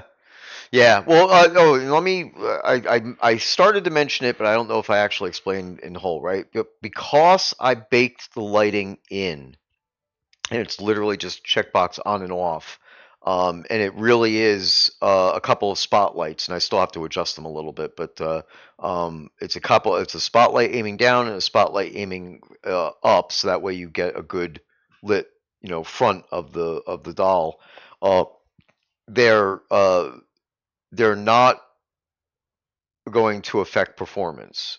I mean, there's obviously a little bit, but so I did not, those cabinets do not count as a light source. This is important. I want to repeat it. The cabinets do not count as a light source. If I put a checkbox into a thing like that, it's your option as to whether or not you want to have the light on or off, and it'll stay, if you check it, it'll stay on, and it'll stay on forever until you go into the settings and uncheck it.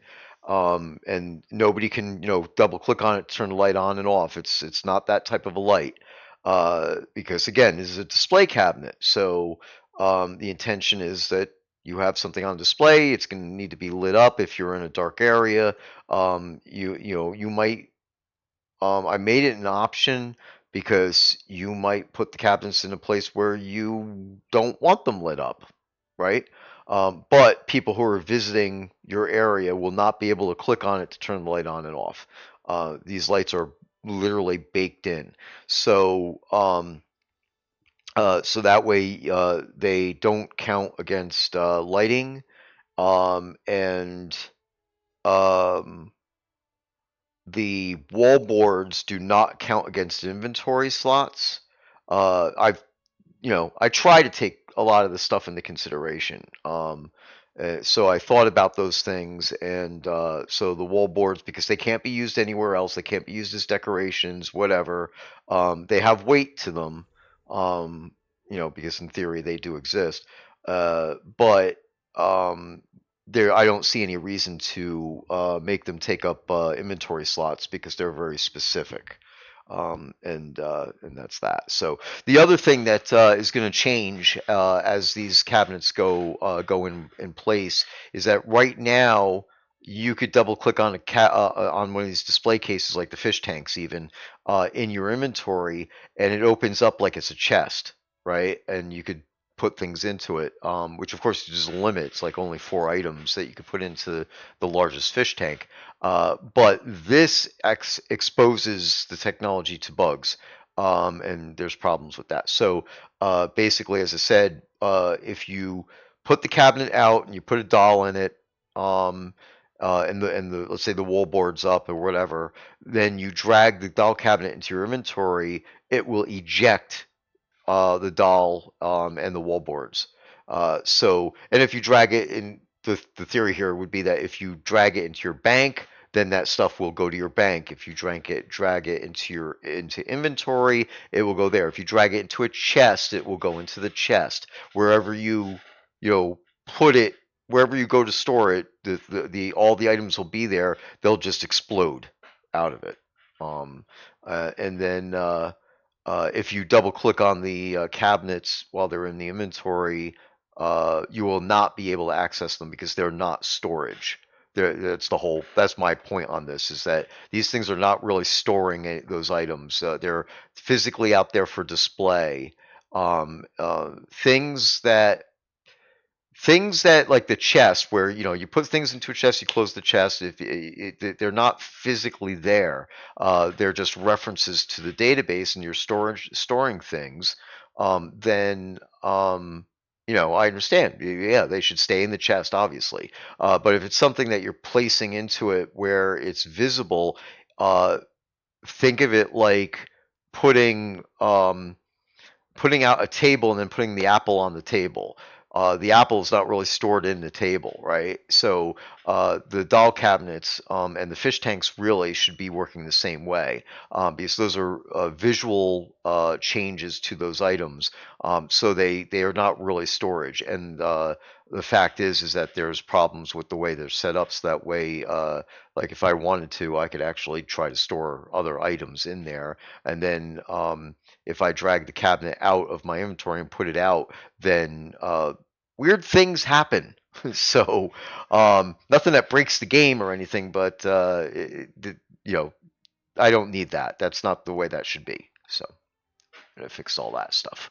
Um, All right, so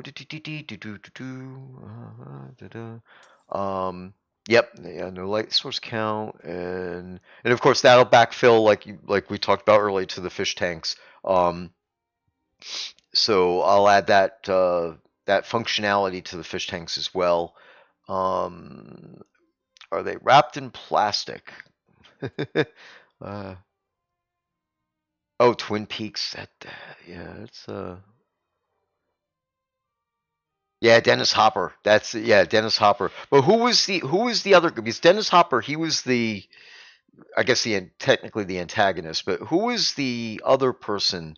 Um, the who was playing against him?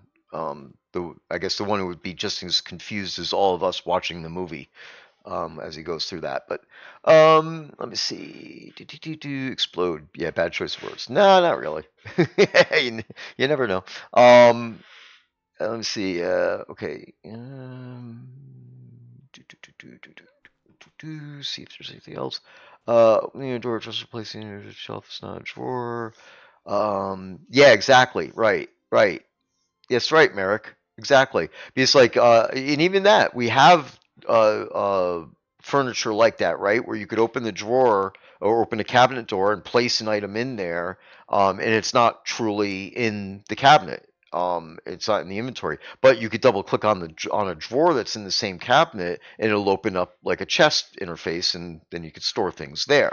That's the point of this, and so the fish tanks and doll cabinets should never really have the ability to open up in your inventory as a chest. So that's going to be fixed. That's a little bit more complicated to fix, but I'm fixing it because technically it's a bug.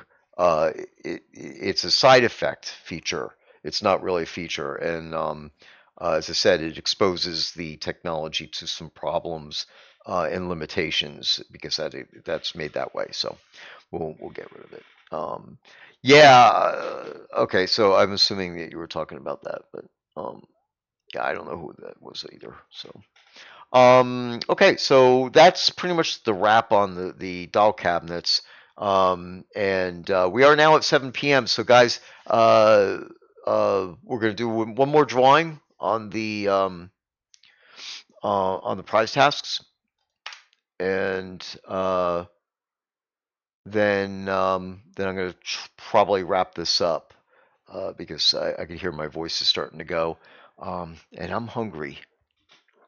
But I'm trying to think if there's anything else I really wanted to cover right now. Doll cabinets was the main thing. Of course, I talked in the past about the fact that I've been working on the data center. I still have more work to do on the data center because the game server itself needs to be migrated. So at some point, I'm going to have to do that. The game server and the database servers. So we have 3 database servers in a cluster. So 2 of the database servers I'll be able to do without affecting any production. And in theory, that also means that I should be able to switch over to one of the secondaries and do the third one. But to be safe, I'll probably, when we're going to do the primary database server, I'll probably do it during a work window, which I can do like during a patching window. Because it literally will be something where I'm shutting something off and turning it on someplace else, and then it'll resync and it'll be done. Okay.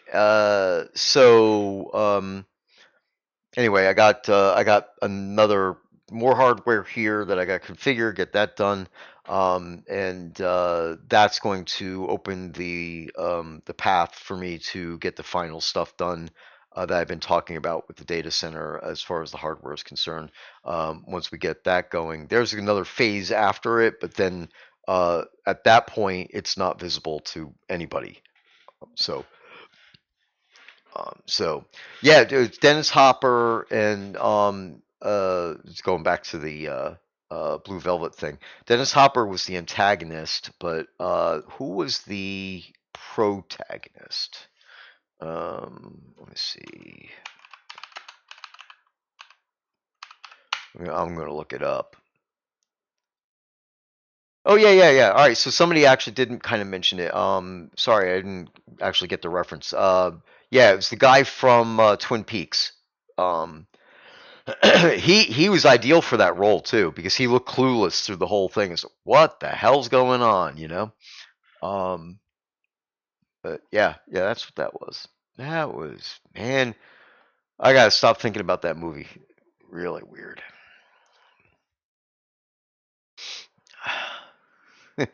Oh yeah, it's right, Dune. Yeah, I first about it. Yeah, I never really. I didn't like that Dune. From the was that 77 or something, right?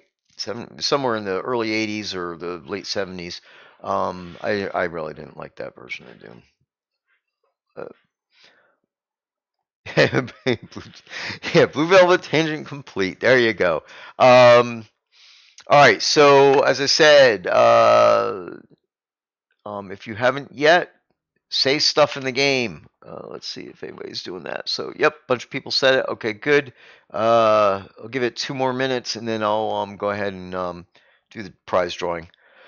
Um, Now, let me see. Let me see what we got coming up. So, um, as I said, there's the wall boards I need to get done. That's functionality on the doll cabinet. So once I get that done, um, the placeholder graphics, that should be pretty easy. I mean, we already have some graphics in the UI that I could probably use, although I was really thinking of doing some unique, more different stuff. Though it depends on what I could do. But anything else, including my stretching, scaling up of the UI thing, is secondary. So I want to make sure that players can place the wall boards in there and that they function correctly.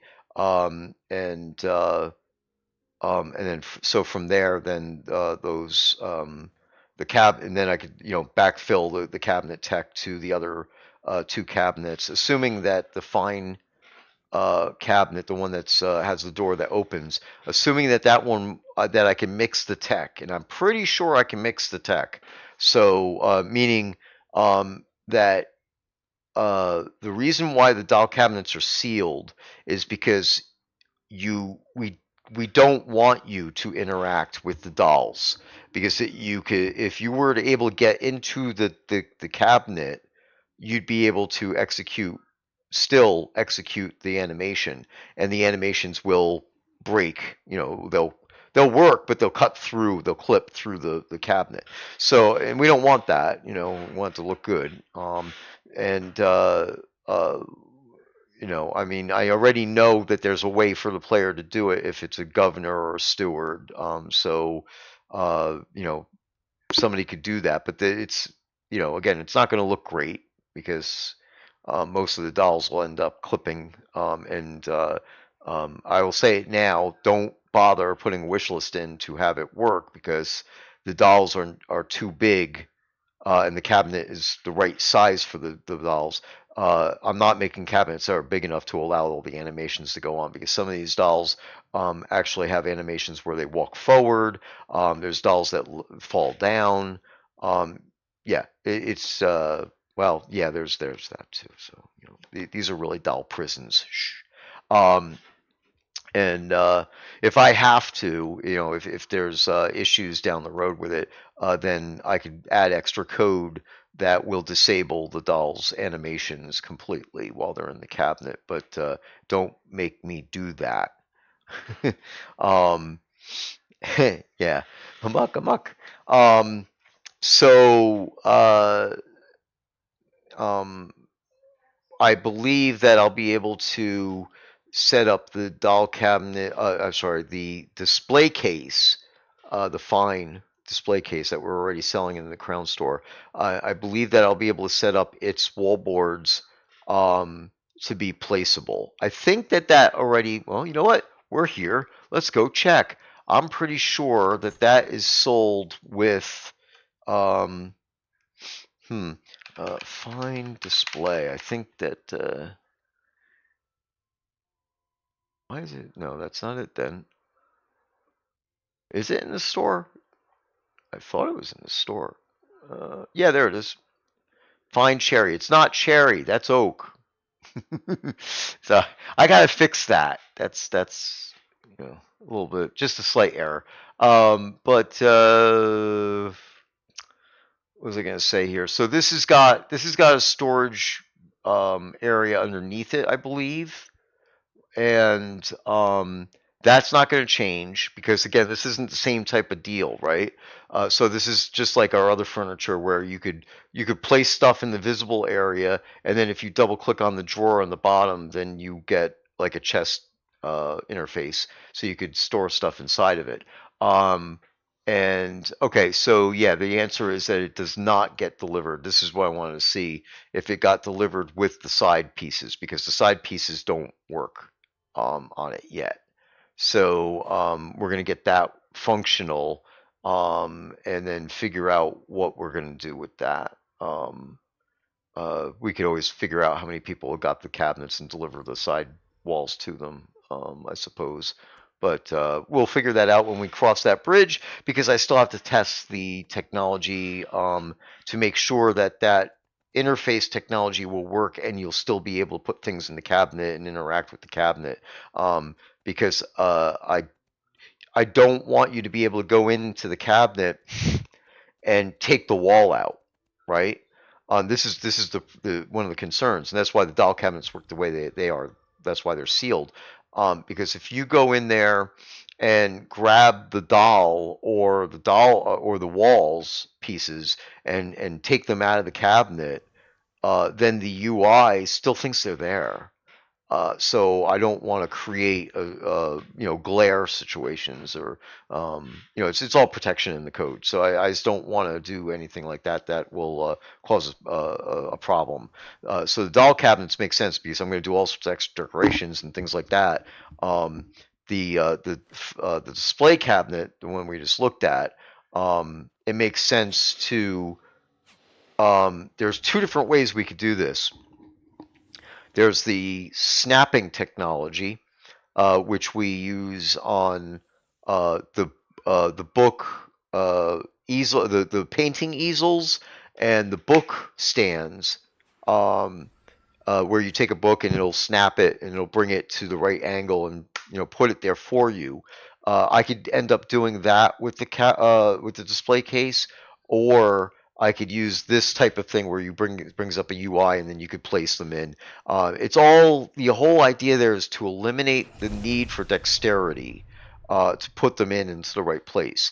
Because if I just gave you the wool boards on that fine display case where you open the door and then put the board in there, you would have to be really an expert on doing decorations in this game to be able to get them to go into the right place, because you'd be able to put them in sloppy or neat or whatever, and we don't want that. So it's one of the two. Either I'll be snapping them or I'll be putting them in with the UI. So snapping them might be the right solution in this case for that stuff, but we'll figure it out. Okay, so that's been enough time. Let's go ahead and do some prizes. All right, running those, getting the prizes.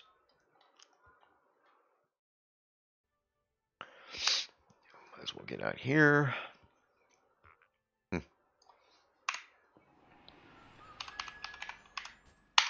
Nope, not 2 o'clock.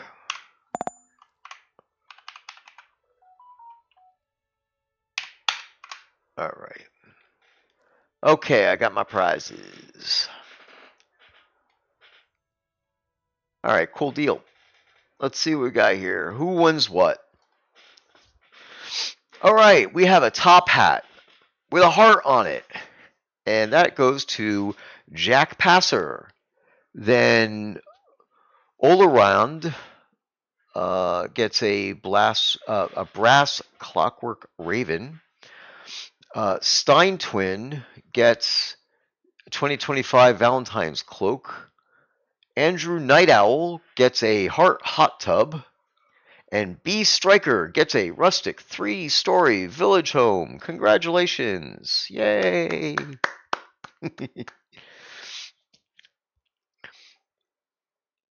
Oh, you're most welcome, Dabs.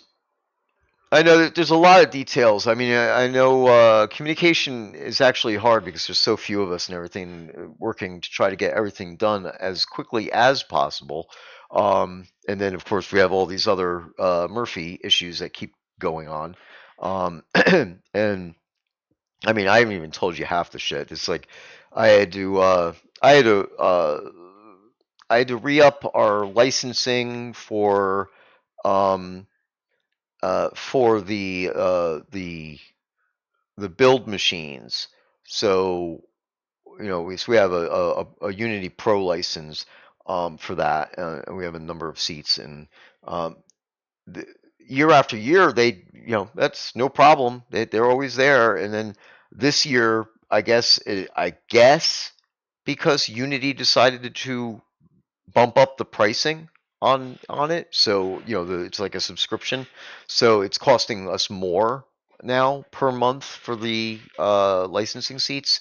Um, uh, um, they invalidated our license, and I had to go back in there and um, uh, reset that all up, and that kind of was scary because didn't know what the hell was happening.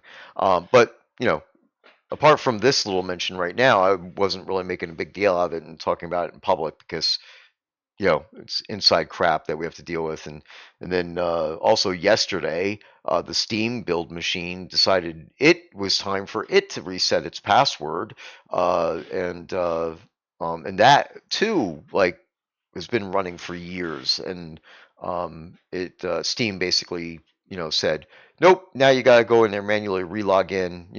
The whole thing. Every once in a while, they want you to log in with a code and stuff. And recently, Steam has been changing their policies and processes. And I bitched about that last year. That now I have to actually log into Steam's website whenever I want to publish a patch, and that pisses me off. Um, but now it looks like they're going to make us log into their build machine as well. So, yay!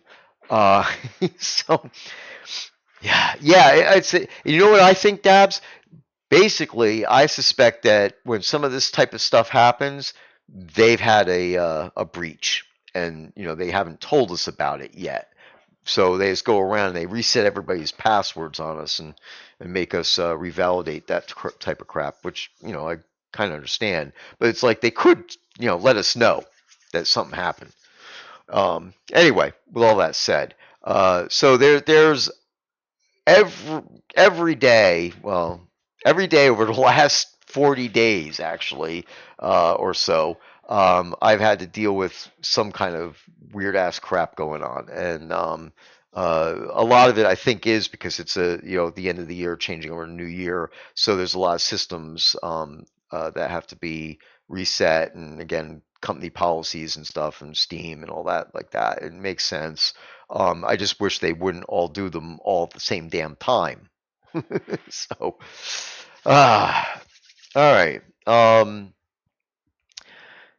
Yeah. So let's see. Let me read this out. What do regular people do for?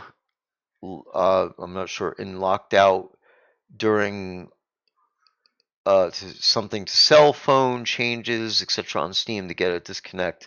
Um, if I'm not sure 100%, but if I think I understand like, I'll tell you I'll tell you what I get from that. The issues that I have is that Steam insists on having me go for 2FA to one cell phone. Um, to a cell phone. I mean, we have, like, there's an email, and internally it's a group email, so that way that there's more one of us could get the codes for that are sent to an email. But to publish patches, specifically to publish a patch on a game on Steam, I have to get a text message directly to a cell phone. Now, granted, there are tools to get around that, third party type of, webhooks and things like that. uh, which aren't always reliable. But that also is bypassing the intention of, saying, well, this is going to a phone and now it's a specific person, and it's not like somebody's, computer someplace might have got hacked into, at the developer studio or something, right? But think about this. I mean, we're an indie studio, so all right, fine. There's only two of us who in general are likely to be doing builds and patches and publishing patches. So, there's that. But can you imagine? These are the same rules that a AAA company has to go by. So that means that somewhere, in Bethesda, in Blizzard, and Microsoft, and EA, that there's for every one of those accounts, whatever they especially if it's like a major publisher and they're using that same account, it's by account, it's not by project, it's not by game. So it's ridiculous. I mean, I can't imagine what the hell, like some lead programmer someplace has got got to get these codes, and if somebody has to put out an emergency patch at like 3 a.m. because of something going on, that person has to be awoken up and give out the response code for this stuff. Um, Steam definitely took a step backwards when they decided to do that, and they never really explained why. Same type of thing. I'm positive that in my head, I'm positive that they had some kind of a breach, because their justification was that oh well, it's like, what if somebody broke into your servers and to your network and then published a Steam patch? Well, thanks for publishing the patch that I had waiting. I mean, granted, I understand what they're saying. It's like they're saying that somebody could go in there and maliciously make a malicious patch. And it's like when you ask, well, did this happen? They say, no. So the question is, did it really not happen? Because it's a very specific thing that you're changing that has been working for years, since the APIs changed here and there. But the whole idea of us having a machine, we have a dedicated machine that has a connection to the Steam API through a secure tunnel, and they're saying that's not good enough. So instead of doing something extra through that tunnel, they just basically said, no, we're going to let you upload the patch, but then you have to manually log in to the account now and go through two different 2FA validations before you could publish your patch. And it has to go through my cell phone. I don't know. It's like that just doesn't make sense to me. Because if I have a dedicated pipe going to them, then why aren't we just putting more security on that? You know, whatever. This is just me bitching. So there you go. Um, yeah, it's just stupid. Let's see. Yeah, I mean, if you lose a phone number, it took me almost a year to get access back to our Facebook account. Not that we do a lot on the Facebook account yet. We have to get more resources together and do some stuff with social media. We are going to be doing that. But it's like ex-employees, they're the only ones, and uh, when it comes to that type of stuff, specifically for Portalarium actually had three, possibly more, um, Facebook accounts, and I had to hunt down which one was the real Facebook account in charge of what. So it real pain in the butt. But anyway, with all that said, what's coming up? As I said, doll cases, but just the operational stuff, and then there's more enhancements I'm going to be doing. As they're out in the world, you'll see that they'll get better and some cooler stuff. And we'll publish when we make those changes. They won't be stealth, because uh, you to get the benefit of added decoration functionality in the doll cabinets, and this is true of most everything, the item will need to be put back into your inventory and then put back out again. Um, so it has to be kind of like reloaded because the scripts, when the scripts change, they will not. There's an instance of that script that's associated with or the even the prefab, the decoration construction. It's all like cached, and to get the updated version, in most cases, you have to put it in your inventory and put it back out again to get the. We go through that when we're testing stuff internally. So okay, so yeah, I am gonna get going.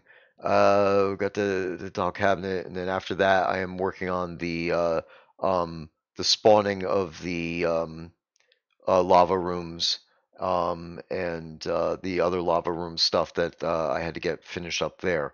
Uh, Once I get that caught up, um, then my primary goal is to start working on the Unity updates to get us off of 2018.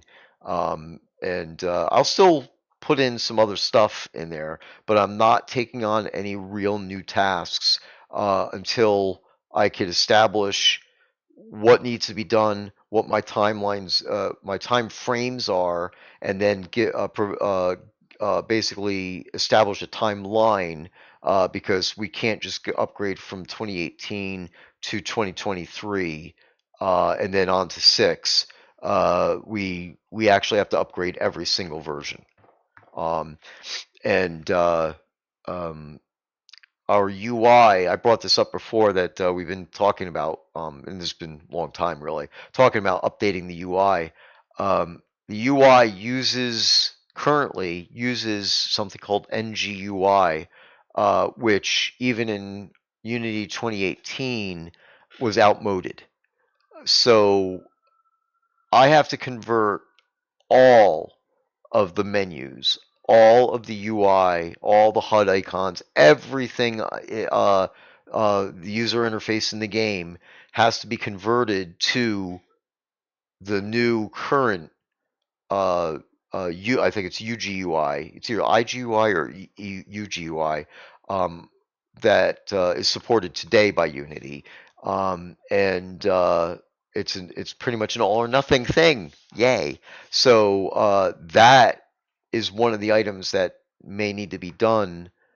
Even if the graphics all stay the same, I need to change the scripting and the structures to get it onto the new stuff so that way it will work properly on the new versions of Unity because NGUI is no longer supported. That was a third party add-in or package, and as of Unity 2019, I believe, starting with 2019, I do not believe that NGUI exists anymore. But and I may be wrong about that, but bottom line is that it needs to change anyway. So I'm figuring out how to do it. I was going to do this new doll cabinet in the normal the new or the supported GUI, and when I went to go do it, I found out that I couldn't because um, the cabinet, the decorations, the UI menu that's attached to it is still a child of the player screen UI. So everything would have to change. So, um, good question. Okay, lava traps. Oh, I like that idea. There's actually we have some open bugs with traps. There's a um like a spike trap and then a dart trap that have some funny trigger behavior going on with them, which I could reproduce, but at the same time, uh, it's sporadic and doesn't happen all the time. So I'd like to fix that tech before I go and do more traps. But yes, definitely traps. Oh yeah, and those who know that there's a lava trap in a player dungeon room right now, and the animation's not perfect. So that's one of the things I want to do. Um, uh, I want to fix that, the animation and everything, and get that. That's sorry. Yeah. You're welcome, Alpha. um, so yeah, and spike traps, you could, yeah, see, so like the spike trap and the dart trap, you could, if you know they're there, you could run through them pretty quickly and avoid them anyway. So um, let me see, and then there's the merit style watch exercise rewards will come back. Well, of course, merits was a third party thing. Their situation kind of fell apart and disappeared. Uh, I wouldn't mind doing it if we could find somebody to sign up with. Um, I have not been looking, so I don't know if there is another company out there that does the same type of thing. If there is, um, and Mogul specifically, since you brought it up, if there is that you're aware of, or if you see one, let me know. You can send a note to support to say, hey, Ravalox wanted to know if there was another merits type of people out there, and do that, and then we could look into them and see how stable they are. And if they are, then we could put that back together, because that wasn't too big of a deal to have in place. I think it was pretty kind of cool. Um, but if we do it, I'd want to make sure that it was with a company that's established and is not going to disappear. Sadly, Merritt's they were a good deal, but sadly it was two guys. I want to say they were brothers, but I don't think they were brothers. But it was two guys, and apparently there was a falling out, and it just kind of fell apart. So, and that deal is too difficult for us to do on our own, right? It's just too much involved in doing that on our own. Um, Twitch drops, yes, we have, and we intend to deploy Twitch drops. We just need to get all the code done for that, because there's uh, three different web pages that need to be made along with database hooks. Basically, there's a sign up, there's an opt out. Let's call it opt out, but sign up and then drop, right?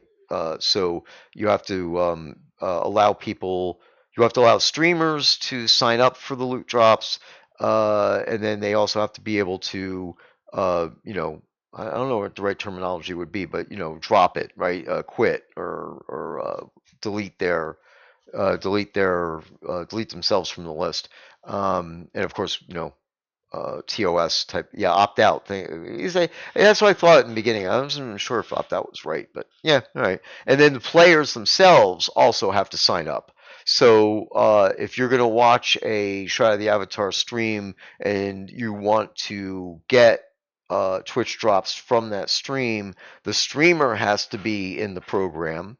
And then you, as a viewer, have to go to our website and opt in to the loot drops. This basically verifies that you have an account, because Twitch will basically tell our website to deliver the stuff um, uh, directly to your account.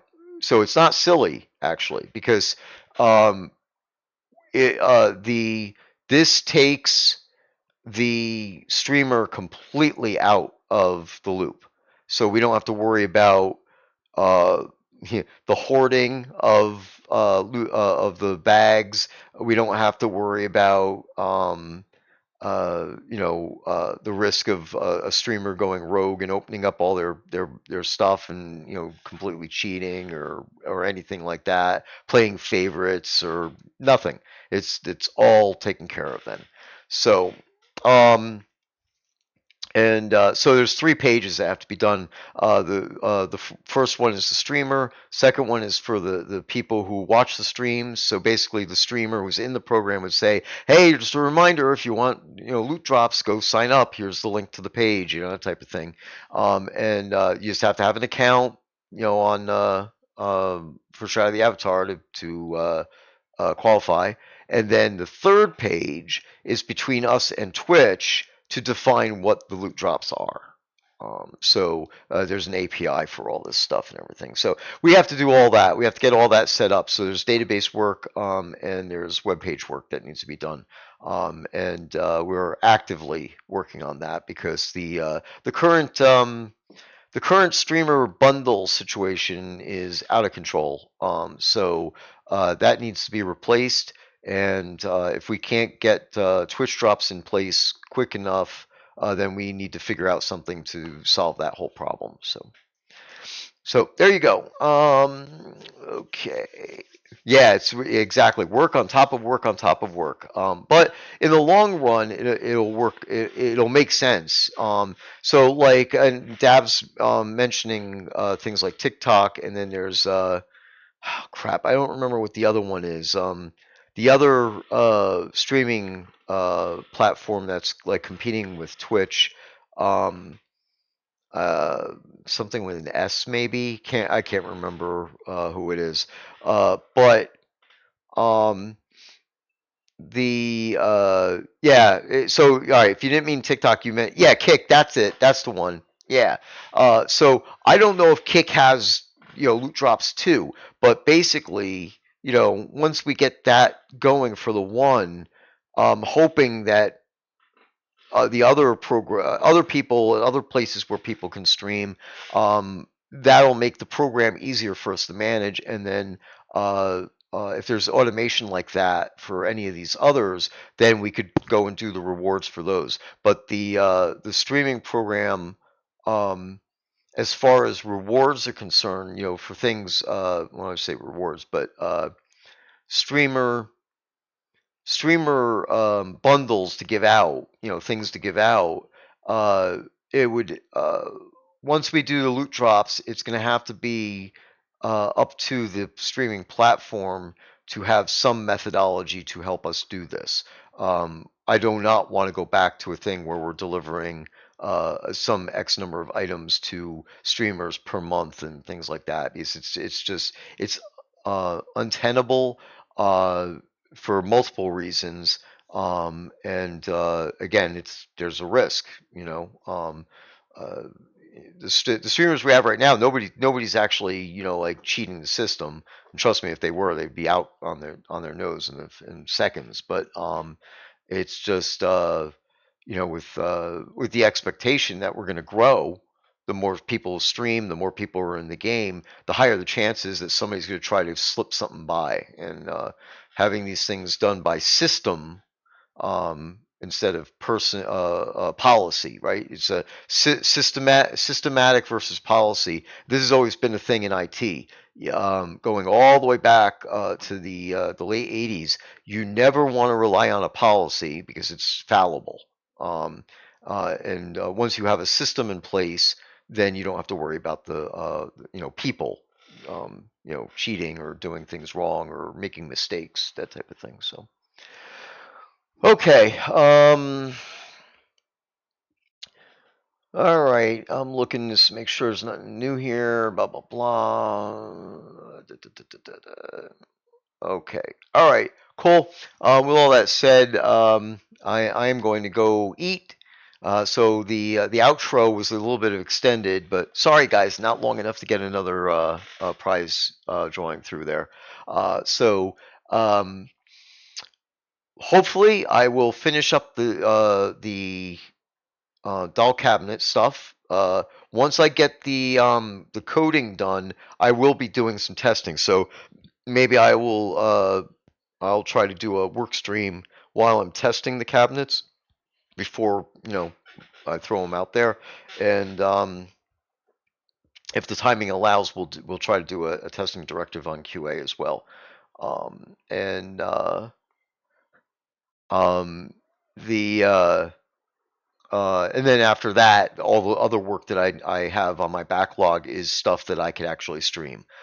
So it's just the coding that I don't want. I don't want to stream the coding because obviously I don't want to be streaming my source code. But at the same time, streaming. At the same time, coding is really you can't just sit here and chat along while you're trying to figure out what to do with code. So that's all streaming through my head. So anyway, well, all that said, and yeah, thanks. Actually, Merrick Dragon got this model away long time ago, and I ended up getting a pair of them, and they sat in my closet until about 6 months ago, and I'm just starting now to use them a little bit. So they're pretty good. I'm not really thrilled about the LED thingies. Don't really need that.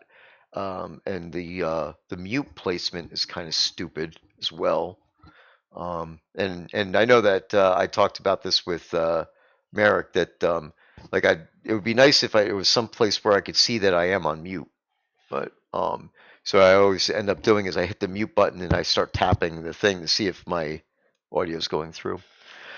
So eighth level of hell, yeah, that's definitely on the list. Basically, once the doll cabinets are out of the way, I have the lava stuff is the oldest of the already promised stuff. So I got to get the lava rooms and the lava spawns done. But there's no new tech there per se, so that shouldn't take an immense amount of time. And then I move on to the well, which is located near the eighth level, and then the eighth level. So we have two new dungeons going to be coming into the game. Yes, they are overdue, but if all goes well, the uh, somewhere, as I think I said, March, April, somewhere in there, some mysterious happenings will be going on the overworld, and the eighth level of hell may show up there, or something else. But anyway, we got lots of plans, and lots of stuff that we're going to be doing. So stay tuned. So, all right. Well, thanks again, everybody. Have a good night. Saw the good night back there from somebody before. I don't remember what it was. And thanks, Dabs. I will enjoy my food. I can't remember who said good night, but yeah, there you go. Thanks, Alpha. Everybody.